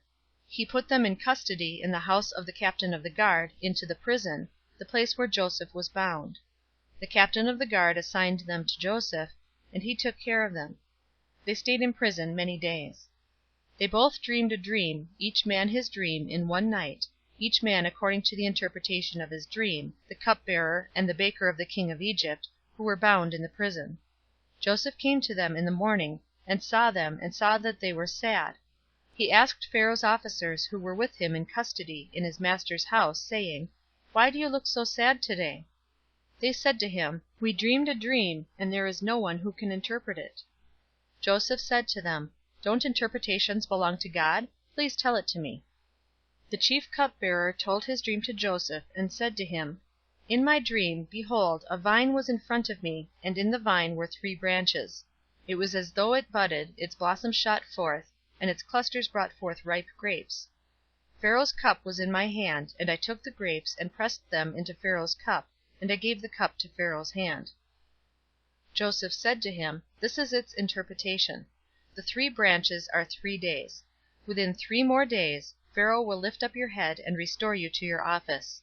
You will give Pharaoh's cup into his hand, the way you did when you were his cupbearer. But remember me when it will be well with you, and show kindness, please, to me, and make mention of me to Pharaoh, and bring me out of this house. For indeed I was stolen away out of the land of the Hebrews, and here also have I done nothing that they should put me into the dungeon." When the chief baker saw that the interpretation was good, he said to Joseph, "I also was in my dream, and behold, 3 baskets of white bread were on my head. In the uppermost basket there was all kinds of baked food for Pharaoh, and the birds ate them out of the basket on my head." Joseph answered, "This is the interpretation. The 3 baskets are 3 days. Within 3 more days, Pharaoh will lift up your head from off you, and will hang you on a tree, and the birds will eat your flesh from off you." It happened the 3rd day, which was Pharaoh's birthday, that he made a feast for all his servants, and he lifted up the head of the chief cupbearer and the head of the chief baker among his servants. He restored the chief cupbearer to his position again, and he gave the cup into Pharaoh's hand. But he hanged the chief baker, as Joseph had interpreted to them. Yet the chief cupbearer didn't remember Joseph, but forgot him. Chapter 41. It happened at the end of 2 full years that Pharaoh dreamed, and behold, he stood by the river. Behold, there came up out of the river 7 cattle, sleek and fat, and they fed in the marsh grass. Behold, 7 other cattle came up after them out of the river, ugly and thin, and stood by the other cattle on the brink of the river. The ugly and thin cattle ate up the 7 sleek and fat cattle. So Pharaoh awoke. He slept and dreamed a 2nd time, and behold, 7 heads of grain came up on one stalk, healthy and good. Behold, 7 heads of grain, thin and blasted with the east wind, sprung up after them. The thin heads of grain swallowed up the 7 healthy and full ears. Pharaoh awoke, and behold, it was a dream. It happened in the morning that his spirit was troubled, and he sent and called for all of Egypt's magicians and wise men. Pharaoh told them his dreams, but there was no one who could interpret them to Pharaoh. Then the chief cupbearer spoke to Pharaoh, saying, "I remember my faults today. Pharaoh was angry with his servants, and put me in custody in the house of the captain of the guard, me and the chief baker. We dreamed a dream in one night, I and he. We dreamed each man according to the interpretation of his dream. There was with us there a young man, a Hebrew, servant to the captain of the guard, and we told him, and he interpreted to us our dreams. To each man according to his dream he interpreted. It happened as he interpreted to us, so it was. He restored me to my office, and he hanged him." Then Pharaoh sent and called Joseph, and they brought him hastily out of the dungeon. He shaved himself, changed his clothing, and came into Pharaoh. Pharaoh said to Joseph, "I have dreamed a dream, and there is no one who can interpret it. I have heard it said of you, that when you hear a dream you can interpret it." Joseph answered Pharaoh, saying, "It isn't in me. God will give Pharaoh an answer of peace."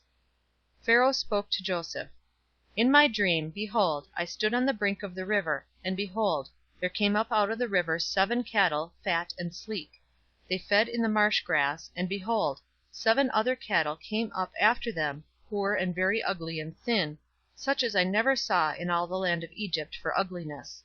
The thin and ugly cattle ate up the first 7 fat cattle, and when they had eaten them up, it couldn't be known that they had eaten them, but they were still ugly, as at the beginning. So I awoke. I saw in my dream, and behold, 7 heads of grain came up on one stalk, full and good. And behold, 7 heads of grain, withered, thin, and blasted with the east wind, sprung up after them. The thin heads of grain swallowed up the 7 good heads of grain. I told it to the magicians, but there was no one who could explain it to me." Joseph said to Pharaoh, "The dream of Pharaoh is one. What God is about to do he has declared to Pharaoh. The 7 good cattle are 7 years, and the 7 good heads of grain are 7 years. The dream is 1.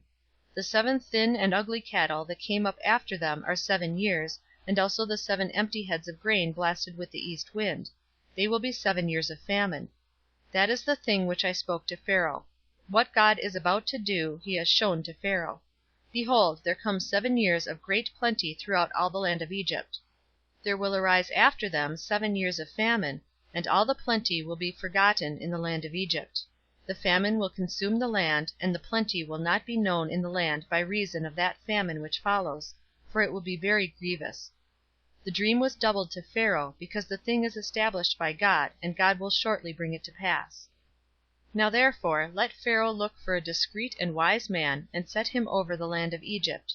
Let Pharaoh do this, and let him appoint overseers over the land, and take up the 5th part of the land of Egypt's produce in the 7 plenteous years.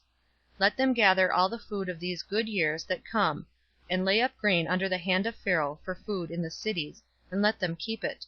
The food will be for a store to the land against the 7 years of famine, which will be in the land of Egypt, that the land not perish through the famine. The thing was good in the eyes of Pharaoh, and in the eyes of all his servants. Pharaoh said to his servants, Can we find such a one as this, a man in whom is the Spirit of God? Pharaoh said to Joseph, Because God has shown you all of this, there is none so discreet and wise as you. You shall be over my house, and according to your word will all my people be ruled. Only in the throne will I be greater than you. Pharaoh said to Joseph, Behold, I have set you over all the land of Egypt. Pharaoh took off his signet ring from his hand, and put it on Joseph's hand, and arrayed him in robes of fine linen, and put a gold chain about his neck, and he made him to ride in the 2nd chariot which he had. They cried before him, Bow the knee. He set him over all the land of Egypt. Pharaoh said to Joseph, I am Pharaoh, and without you shall no man lift up his hand or his foot in all the land of Egypt. Pharaoh called Joseph's name Zaphenath-Paneah, and he gave him Asenath, the daughter of Potipherah, priest of On, as a wife. Joseph went out over the land of Egypt. Joseph was 30 years old when he stood before Pharaoh king of Egypt. Joseph went out from the presence of Pharaoh, and went throughout all the land of Egypt. In the 7 plenteous years the earth brought forth abundantly. He gathered up all the food of the 7 years which were in the land of Egypt, and laid up the food in the cities. The food of the field, which was around every city, he laid up in the same. Joseph laid up grain as the sand of the sea, very much, until he stopped counting, for it was without number. To Joseph were born 2 sons before the year of famine came, whom Asenath, the daughter of Potipherah, priest of On, bore to him. Joseph called the name of the firstborn Manasseh, for, he said, God has made me forget all my toil and all my father's house. The name of the second he called Ephraim, for God has made me fruitful in the land of my affliction. The 7 years of plenty, that were in the land of Egypt, came to an end. The 7 years of famine began to come, just as Joseph had said. There was famine in all lands, but in all the land of Egypt there was bread. When all the land of Egypt was famished, the people cried to Pharaoh for bread, and Pharaoh said to all the Egyptians, Go to Joseph. What he says to you, do. The famine was over all the surface of the earth. Joseph opened all the storehouses, and sold to the Egyptians. The famine was severe in the land of Egypt. All countries came into Egypt to Joseph to buy grain, because the famine was severe in all the earth. End of chapters 36 through 41. Chapter 42. Now Jacob saw that there was grain in Egypt, and Jacob said to his sons, Why do you look at one another? He said, Behold, I have heard that there is grain in Egypt. Go down there, and buy for us from there, so that we may live and not die. Joseph's 10 brothers went down to buy grain from Egypt. But Jacob didn't send Benjamin, Joseph's brother, with his brothers, for he said, Lest perhaps harm happen to him. The sons of Israel came to buy among those who came, for the famine was in the land of Canaan. Joseph was the governor over the land. It was he who sold to all the people of the land. Joseph's brothers came, and bowed themselves down to him with their faces to the earth. Joseph saw his brothers, and he recognized them, but acted like a stranger to them, and spoke roughly with them. He said to them, Where did you come from? They said, from the land of Canaan to buy food." Joseph recognized his brothers, but they didn't recognize him. Joseph remembered the dreams which he dreamed about them, and said to them, "You are spies. You have come to see the nakedness of the land." They said to him, "No, my lord, but your servants have come to buy food. We are all one man's sons. We are honest men. Your servants are not spies." He said to them, "No, but you have come to see the nakedness of the land."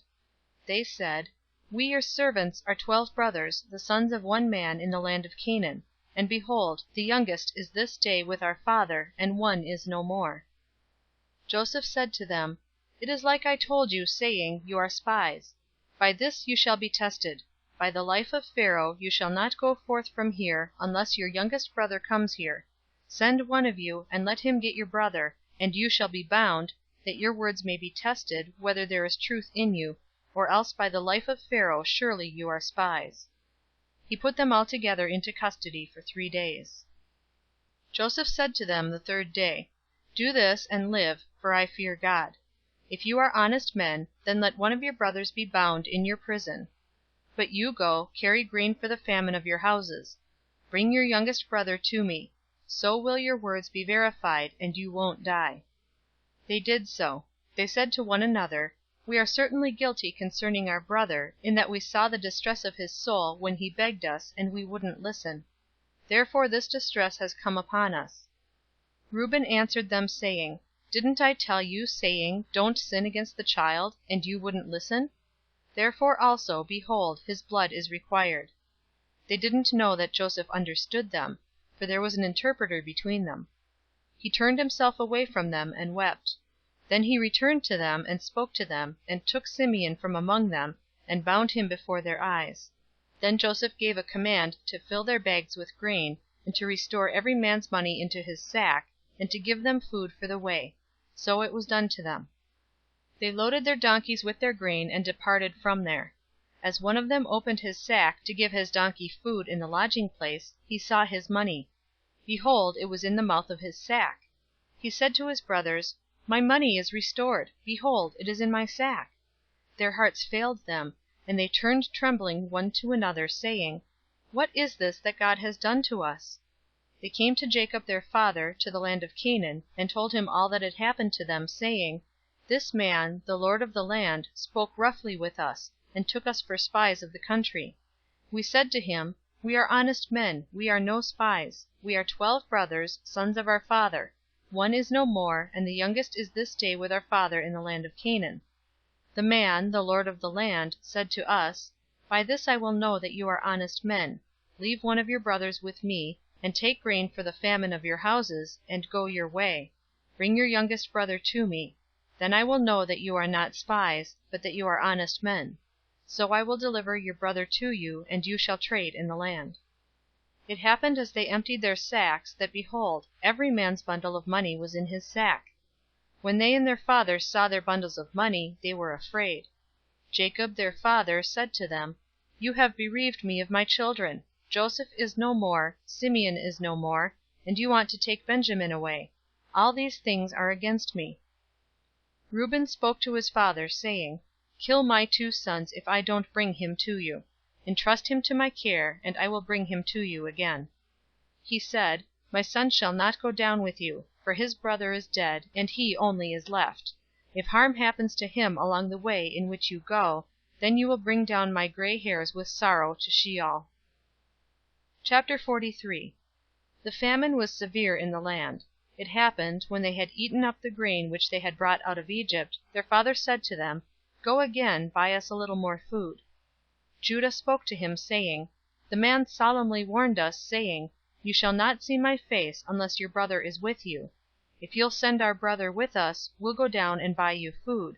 But if you'll not send him, we'll not go down, for the man said to us, You shall not see my face, unless your brother is with you."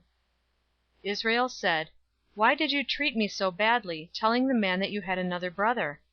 They said, "The man asked directly concerning ourselves, and concerning our relatives, saying, Is your father still alive? Have you another brother? We just answered his questions. Is there any way we could know that he would say, Bring your brother down?" Judah said to Israel his father, Send the boy with me, and we'll get up and go, so that we may live, and not die, both we and you, and also our little ones. I'll be collateral for him. From my hand will you require him. If I don't bring him to you, and set him before you, then let me bear the blame forever, for if we hadn't delayed, surely we would have returned a second time by now." Their father Israel said to them, "If it must be so, then do this. Take from the choice fruits of the land in your bags, and carry down a present for the man, a little balm, a little honey, spices, and myrrh, nuts and almonds. And take double money in your hand, and take back the money that was returned in the mouth of your sacks. Perhaps it was an oversight. Take your brother also, get up, and return to the man. May God Almighty give you mercy before the man, that he may release to you your brother and Benjamin. If I am bereaved of my children, I am bereaved." The men took that present, and they took double money in their hand, and Benjamin, and got up, went down to Egypt, and stood before Joseph. When Joseph saw Benjamin with them, he said to the steward of his house, "Bring the men into the house, and butcher an animal, and make ready, for the men will dine with me at noon." The man did as Joseph commanded, and the man brought the men to Joseph's house. The men were afraid, because they were brought to Joseph's house, and they said, "Because of the money that was returned in our sacks at the first time, were brought in, that he may seek occasion against us, attack us, and seize us as slaves, along with our donkeys."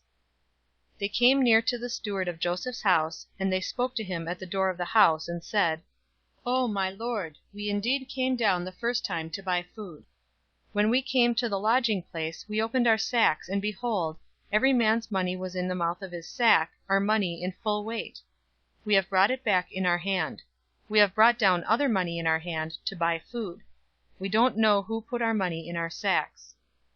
He said, "Peace be to you, don't be afraid. Your God, and the God of your father, has given you treasure in your sacks. I received your money." He brought Simeon out to them. The man brought the men into Joseph's house, and gave them water, and they washed their feet. He gave their donkeys fodder. They made ready the present for Joseph's coming at noon, for they heard that they should eat bread there. When Joseph came home, they brought him the present which was in their hand into the house, and bowed themselves down to him to the earth. He asked them of their welfare, and said, "Is your father well, the old man of whom you spoke? Is he yet alive?" They said, "Your servant, our father, is well, he is still alive." They bowed the head, and did homage. He lifted up his eyes, and saw Benjamin, his brother, his mother's son, and said, "Is this your youngest brother, of whom you spoke to me?" He said, "God be gracious to you, my son."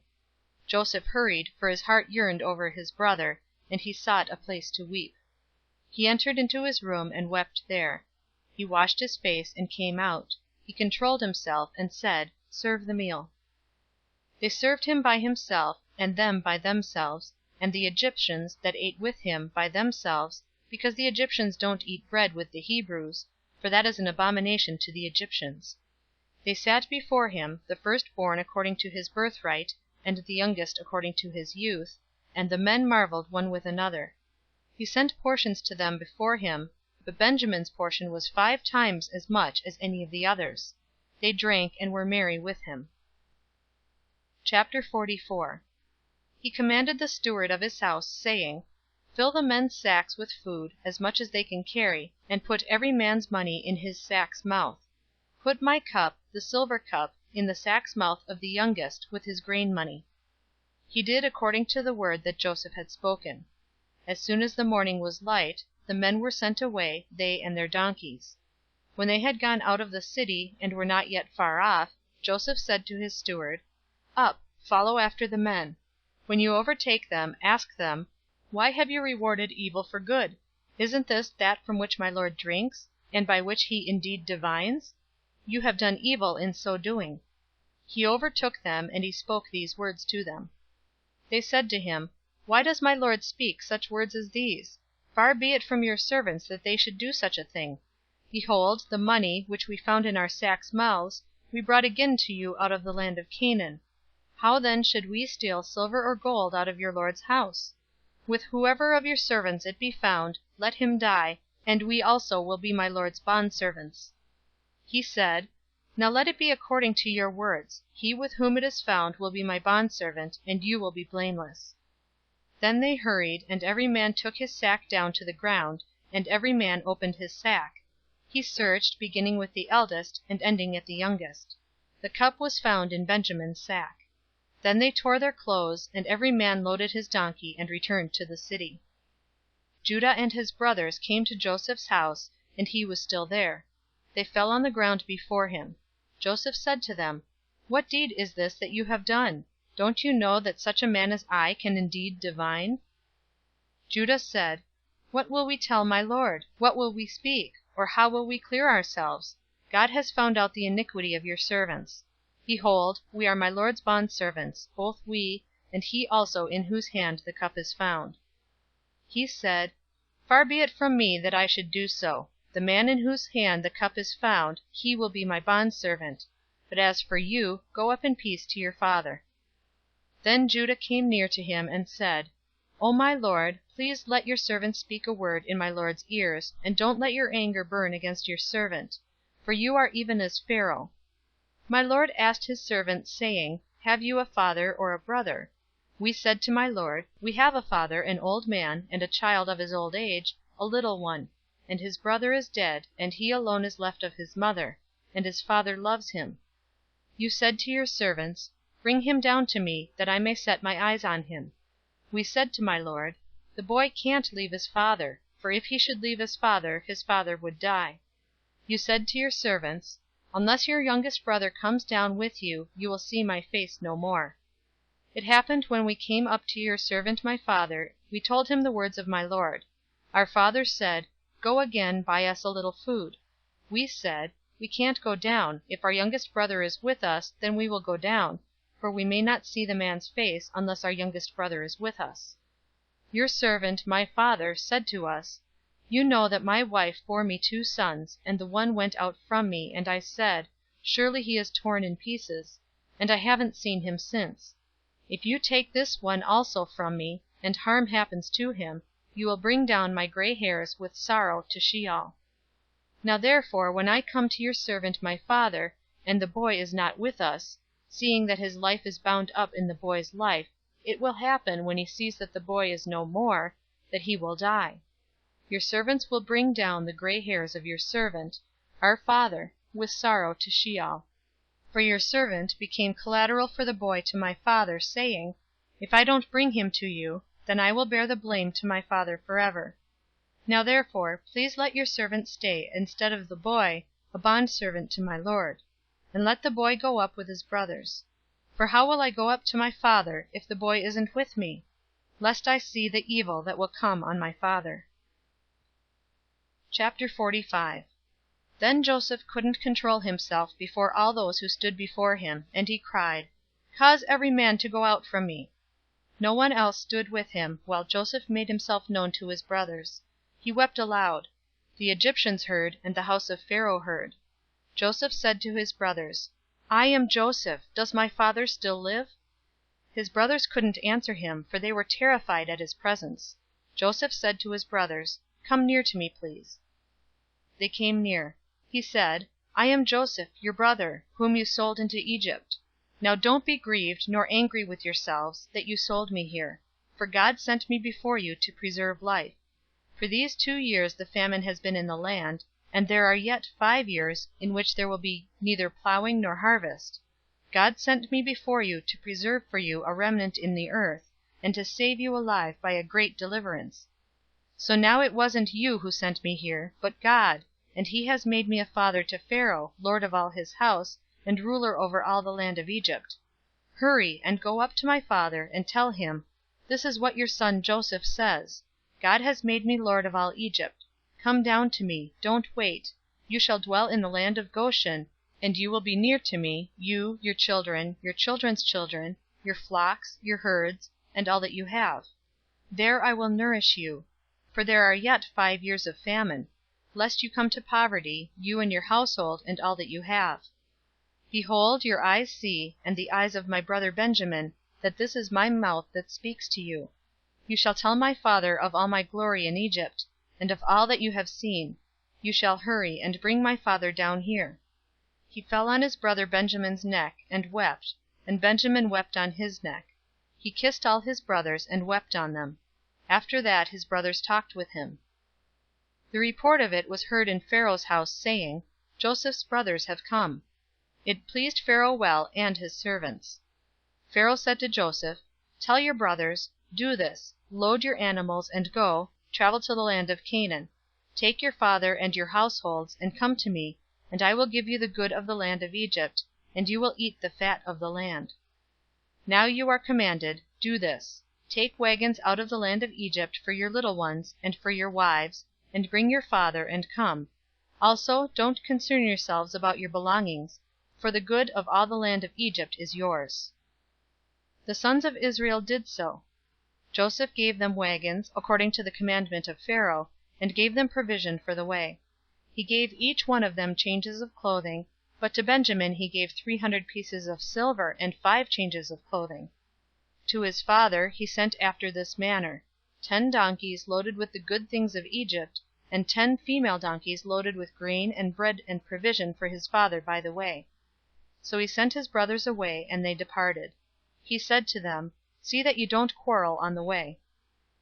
They went up out of Egypt, and came into the land of Canaan, to Jacob their father. They told him, saying, Joseph is still alive, and he is ruler over all the land of Egypt. His heart fainted, for he didn't believe them. They told him all the words of Joseph, which he had said to them.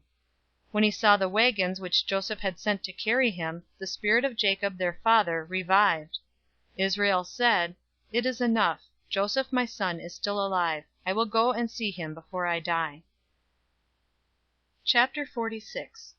Israel traveled with all that he had, and came to Beersheba, and offered sacrifices to the God of his father Isaac. God spoke to Israel in the visions of the night, and said, Jacob, Jacob. He said, Here I am. He said, I am God, the God of your father. Don't be afraid to go down into Egypt, for there I will make of you a great nation. I will go down with you into Egypt. I will also surely bring you up again. Joseph will close your eyes. Jacob rose from Beersheba, and the sons of Israel carried Jacob, their father, their little ones, and their wives, in the wagons which Pharaoh had sent to carry him. They took their livestock and their goods, which they had gotten in the land of Canaan, and came into Egypt, Jacob, and all his seed with him, his sons and his sons' sons with him, his daughters and his sons' daughters, and he brought all his seed with him into Egypt. These are the names of the children of Israel who came into Egypt, Jacob and his sons. Reuben, Jacob's firstborn. The sons of Reuben, Hanok, Palu, Hezron, and Carmi. The sons of Simeon, Jemuel, Jamin, Ohad, Jachin, Zohar, and Shaul the son of a Canaanite woman. The sons of Levi, Gershon, Kohath, and Merari. The sons of Judah, Onan, Shelah, Perez, and Zerah, but and Onan had died in the land of Canaan. The sons of Perez were Hezron and Hamul. The sons of Issachar, Tola, Puvah, Eob, and Shimron. The sons of Zebulun, Sered, Elon, and Jaleel. The sons of Leah, whom she bore to Jacob in Paddan Aram, with his daughter Dinah. All the souls of his sons and his daughters were 33. The sons of Gad, Ziphion, Haggai, Shuni, Esbon, Eri, Arodi, and Areli. The sons of Asher, Imnah, Ishva, Ishvi, Beriah, and Sarah their sister. The sons of Beriah, Heber and Malchiel. These are the sons of Zilpah, whom Laban gave to Leah his daughter, and these she bore to Jacob, even 16 souls. The sons of Rachel, Jacob's wife, Joseph and Benjamin. To Joseph in the land of Egypt were born Manasseh and Ephraim, whom Asenath, the daughter of Potipharah, priest of On, bore to him. The sons of Benjamin, Bela, Becher, Ashbel, Gera, Naaman, Ehi, Rosh, Muppim, Huppim, and Ard. These are the sons of Rachel who were born to Jacob. All the souls were 14. The son of Dan, Husham. The sons of Naphtali, Jaziel, Guni, Jazer, and Shillem. These are the sons of Bilhah, whom Laban gave to Rachel his daughter, and these she bore to Jacob. all the souls were 7.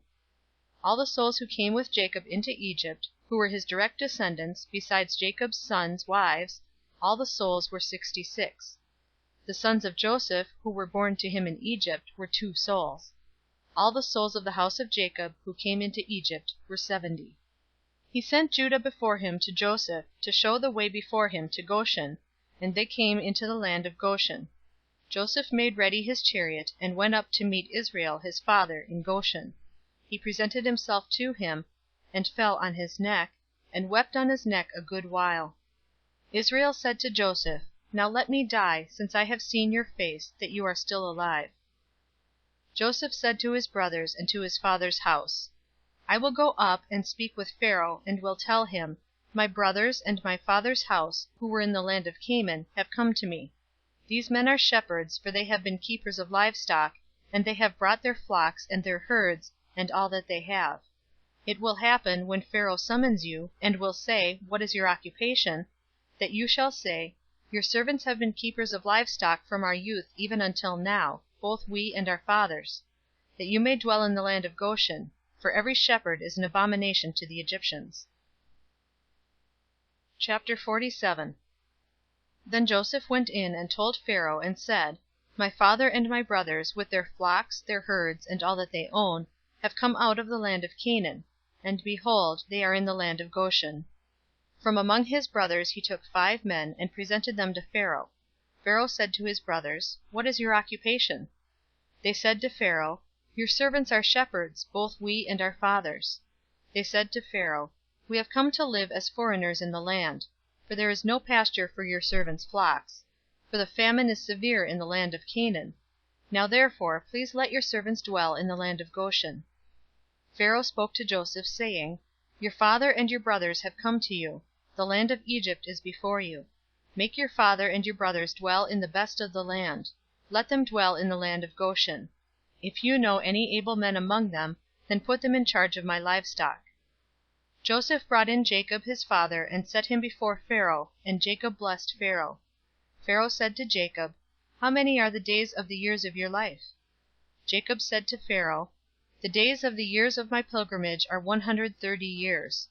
Few and evil have been the days of the years of my life, and they have not attained to the days of the years of the life of my fathers in the days of their pilgrimage. Jacob blessed Pharaoh, and went out from the presence of Pharaoh. Joseph placed his father and his brothers, and gave them a possession in the land of Egypt, in the best of the land, in the land of Ramses, as Pharaoh had commanded. Joseph nourished his father, his brothers, and all of his father's household, with bread according to their families. There was no bread in all the land, for the famine was very severe, so that the land of Egypt and the land of Canaan fainted by reason of the famine. Joseph gathered up all the money that was found in the land of Egypt and in the land of Canaan, for the grain which they bought, and Joseph brought the money into Pharaoh's house. When the money was all spent in the land of Egypt and in the land of Canaan, all the Egyptians came to Joseph and said, Give us bread, for why should we die in your presence? For our money fails. Joseph said, Give me your livestock, and I will give you food for your livestock if your money is gone. They brought their livestock to Joseph, and Joseph gave them bread in exchange for their horses, and for the flocks, and for the herds, and for the donkeys. And he fed them with bread in exchange for all their livestock for that year. When that year was ended, they came to him the second year, and said to him, We will not hide from my lord how our money is all spent, and the herds of livestock are my lord's. There is nothing left in the sight of my lord but our bodies and our lands. Why should we die before your eyes, both we and our land? Buy us and our land for bread, and we and our land shall be servants to Pharaoh. Give us seed, that we may live and not die, and that the land won't be desolate.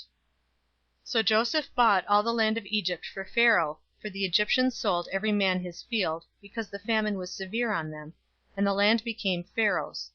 As for the people, he moved them to the cities from one end of the border of Egypt even to the other end of it. Only he didn't buy the land of the priests, for the priests had a portion from Pharaoh, and ate their portion which Pharaoh gave them. That is why they didn't sell their land. Then Joseph said to the people, Behold, I have bought you and your land today for Pharaoh. Behold, here is seed for you, and you shall sow the land. It will happen at the harvests that you shall give 1/5 to Pharaoh, and 4 parts will be your own, for seed of the field, for your food, for them of your households, and for food for your little ones." They said, "You have saved our lives. Let us find favor in the sight of my lord, and we will be Pharaoh's servants." Joseph made it a statute concerning the land of Egypt to this day, that Pharaoh should have the 5th. Only the land of the priests alone didn't become Pharaoh's. Israel lived in the land of Egypt, in the land of Goshen, and they got themselves possessions therein, and were fruitful, and multiplied exceedingly. Jacob lived in the land of Egypt 17 years. So the days of Jacob, the years of his life, were 147 years. The time drew near that Israel must die, and he called his son Joseph, and said to him, "If now I have found favor in your sight, please put your hand under my thigh, and deal kindly and truly with me. Please don't bury me in Egypt, but when I sleep with my fathers, you shall carry me out of Egypt, and bury me in their burying place." He said, "I will do as you have said." He said, "Swear to me," and he swore to him. Israel bowed himself on the bed's head. Chapter 48. It happened after these things, that someone said to Joseph, "Behold, your father is sick." He took with him his 2 sons, Manasseh and Ephraim. Someone told Jacob, and said, "Behold, your son Joseph comes to you." And Israel strengthened himself, and sat on the bed. Jacob said to Joseph, "God Almighty appeared to me at Luz in the land of Canaan, and blessed me, and said to me, Behold, I will make you fruitful, and multiply you, and I will make you a company of peoples, and will give this land to your seed after you for an everlasting possession. Now your 2 sons, who were born to you in the land of Egypt before I came to you into Egypt, are mine. Ephraim and Manasseh, even as Reuben and Simeon, will be mine. Your issue, whom you became the father of after them, will be yours. They will be called after the name of their brothers in their inheritance. As for me, when I came from Paddan, Rachel died by me in the land of Canaan in the way, when there was still some distance to come to Ephrath, and I buried her there on the way to Ephrath, the same is Bethlehem." Israel saw Joseph's sons, and said, "Who are these?" Joseph said to his father, "These are my sons, whom God has given me here." He said, "Please bring them to me, and I will bless them." Now the eyes of Israel were dim for age, so that he couldn't see. He brought them near to him, and he kissed them and embraced them. Israel said to Joseph, "I didn't think I would see your face, and behold, God has let me see your seed also." Joseph brought them out from between his knees, and he bowed himself with his face to the earth. Joseph took them both, Ephraim in his right hand toward Israel's left hand, and Manasseh in his left hand toward Israel's right hand, and brought them near to him. Israel stretched out his right hand and laid it on Ephraim's head, who was the younger, and his left hand on Manasseh's head, guiding his hands knowingly, for Manasseh was the firstborn. He blessed Joseph, and said, "The God before whom my fathers Abraham and Isaac did walk, the God who has fed me all my life long to this day, the angel who has redeemed me from all evil, bless the lads, and let my name be named on them, and the name of my fathers Abraham and Isaac. Let them grow into a multitude in the midst of the earth." When Joseph saw that his father laid his right hand on the head of Ephraim, it displeased him. He held up his father's hand, to remove it from Ephraim's head to Manasseh's head. Joseph said to his father, "Not so, my father, for this is the firstborn. Put your right hand on his head." His father refused, and said, "I know, my son, I know. He also will become a people, and he also will be great. However, his younger brother will be greater than he, and his seed will become a multitude of nations." He blessed them that day, saying, "In you will Israel bless, saying, God make you as Ephraim and as Manasseh." He set Ephraim before Manasseh. Israel said to Joseph, "Behold, I am dying. But God will be with you, and bring you again to the land of your fathers. Moreover, I have given you 1 portion above your brothers, which I took out of the hand of the Amorite with my sword and with my bow." Chapter 49. Jacob called to his sons, and said, "Gather yourselves together, that I may tell you that which will happen to you in the days to come. Assemble yourselves, and hear, you sons of Jacob. Listen to Israel, your father. Reuben, you are my firstborn, my might, and the beginning of my strength, excelling in dignity, and excelling in power. Boiling over as water, you shall not excel, because you went up to your father's bed, then defiled it. He went up to my couch. Simeon and Levi are brothers, their swords are weapons of violence. My soul, don't come into their council. My glory, don't be united to their assembly. For in their anger they killed men. In their self-will they hamstrung cattle. Cursed be their anger, for it was fierce, and their wrath, for it was cruel. I will divide them in Jacob, and scatter them in Israel. Judah, your brothers will praise you. Your hand will be on the neck of your enemies. Your father's sons will bow down before you. Judah is a lion's cub. From the prey, my son, you have gone up. He stooped down, he crouched as a lion, as a lioness. Who will rouse him up? The scepter will not depart from Judah, nor the ruler's staff from between his feet, until he comes to whom it belongs. To him will the obedience of the peoples be. Binding his foal to the vine, his donkey's colt to the choice vine. He has washed his garments in wine, his robes in the blood of grapes. His eyes will be red with wine, his teeth white with milk.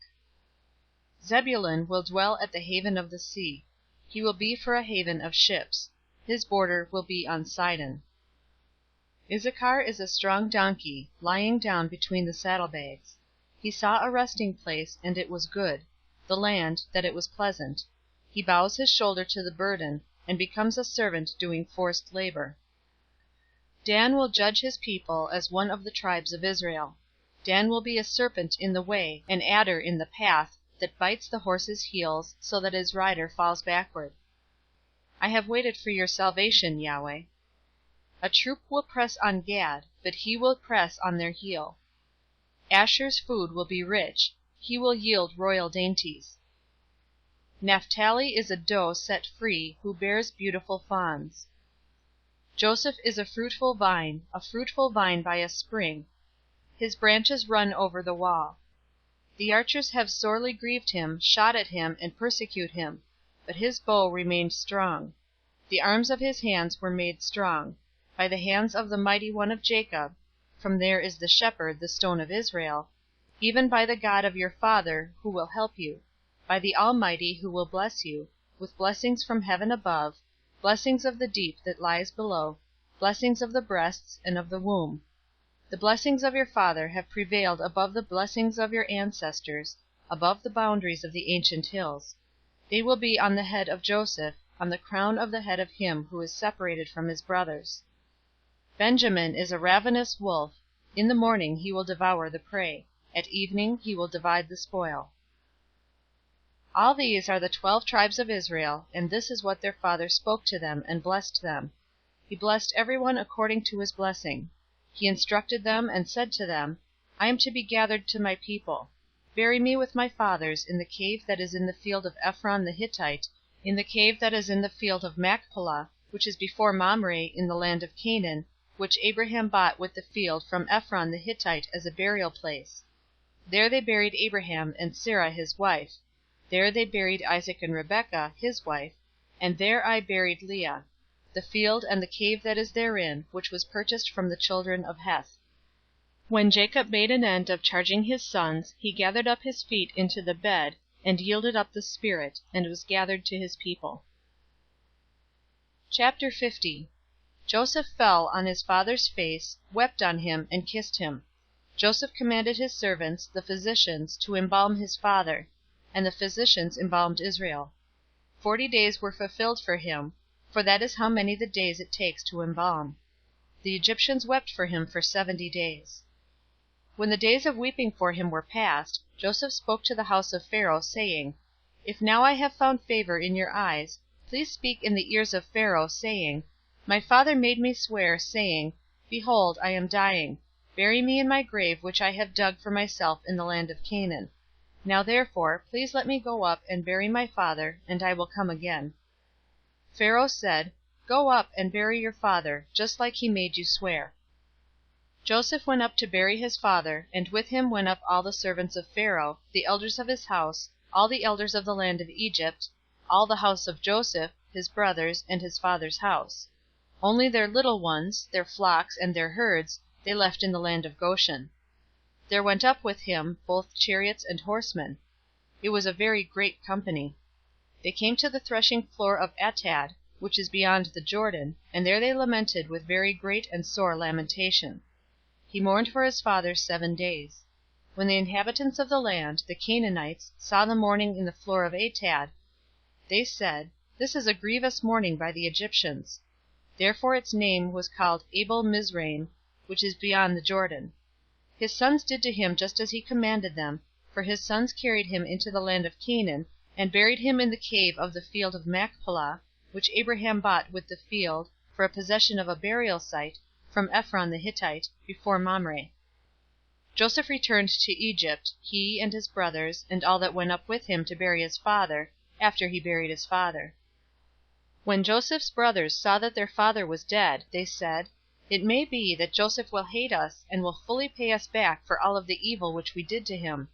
They sent a message to Joseph, saying, Your father commanded before he died, saying, You shall tell Joseph, Now please forgive the disobedience of your brothers, and their sin, because they did evil to you.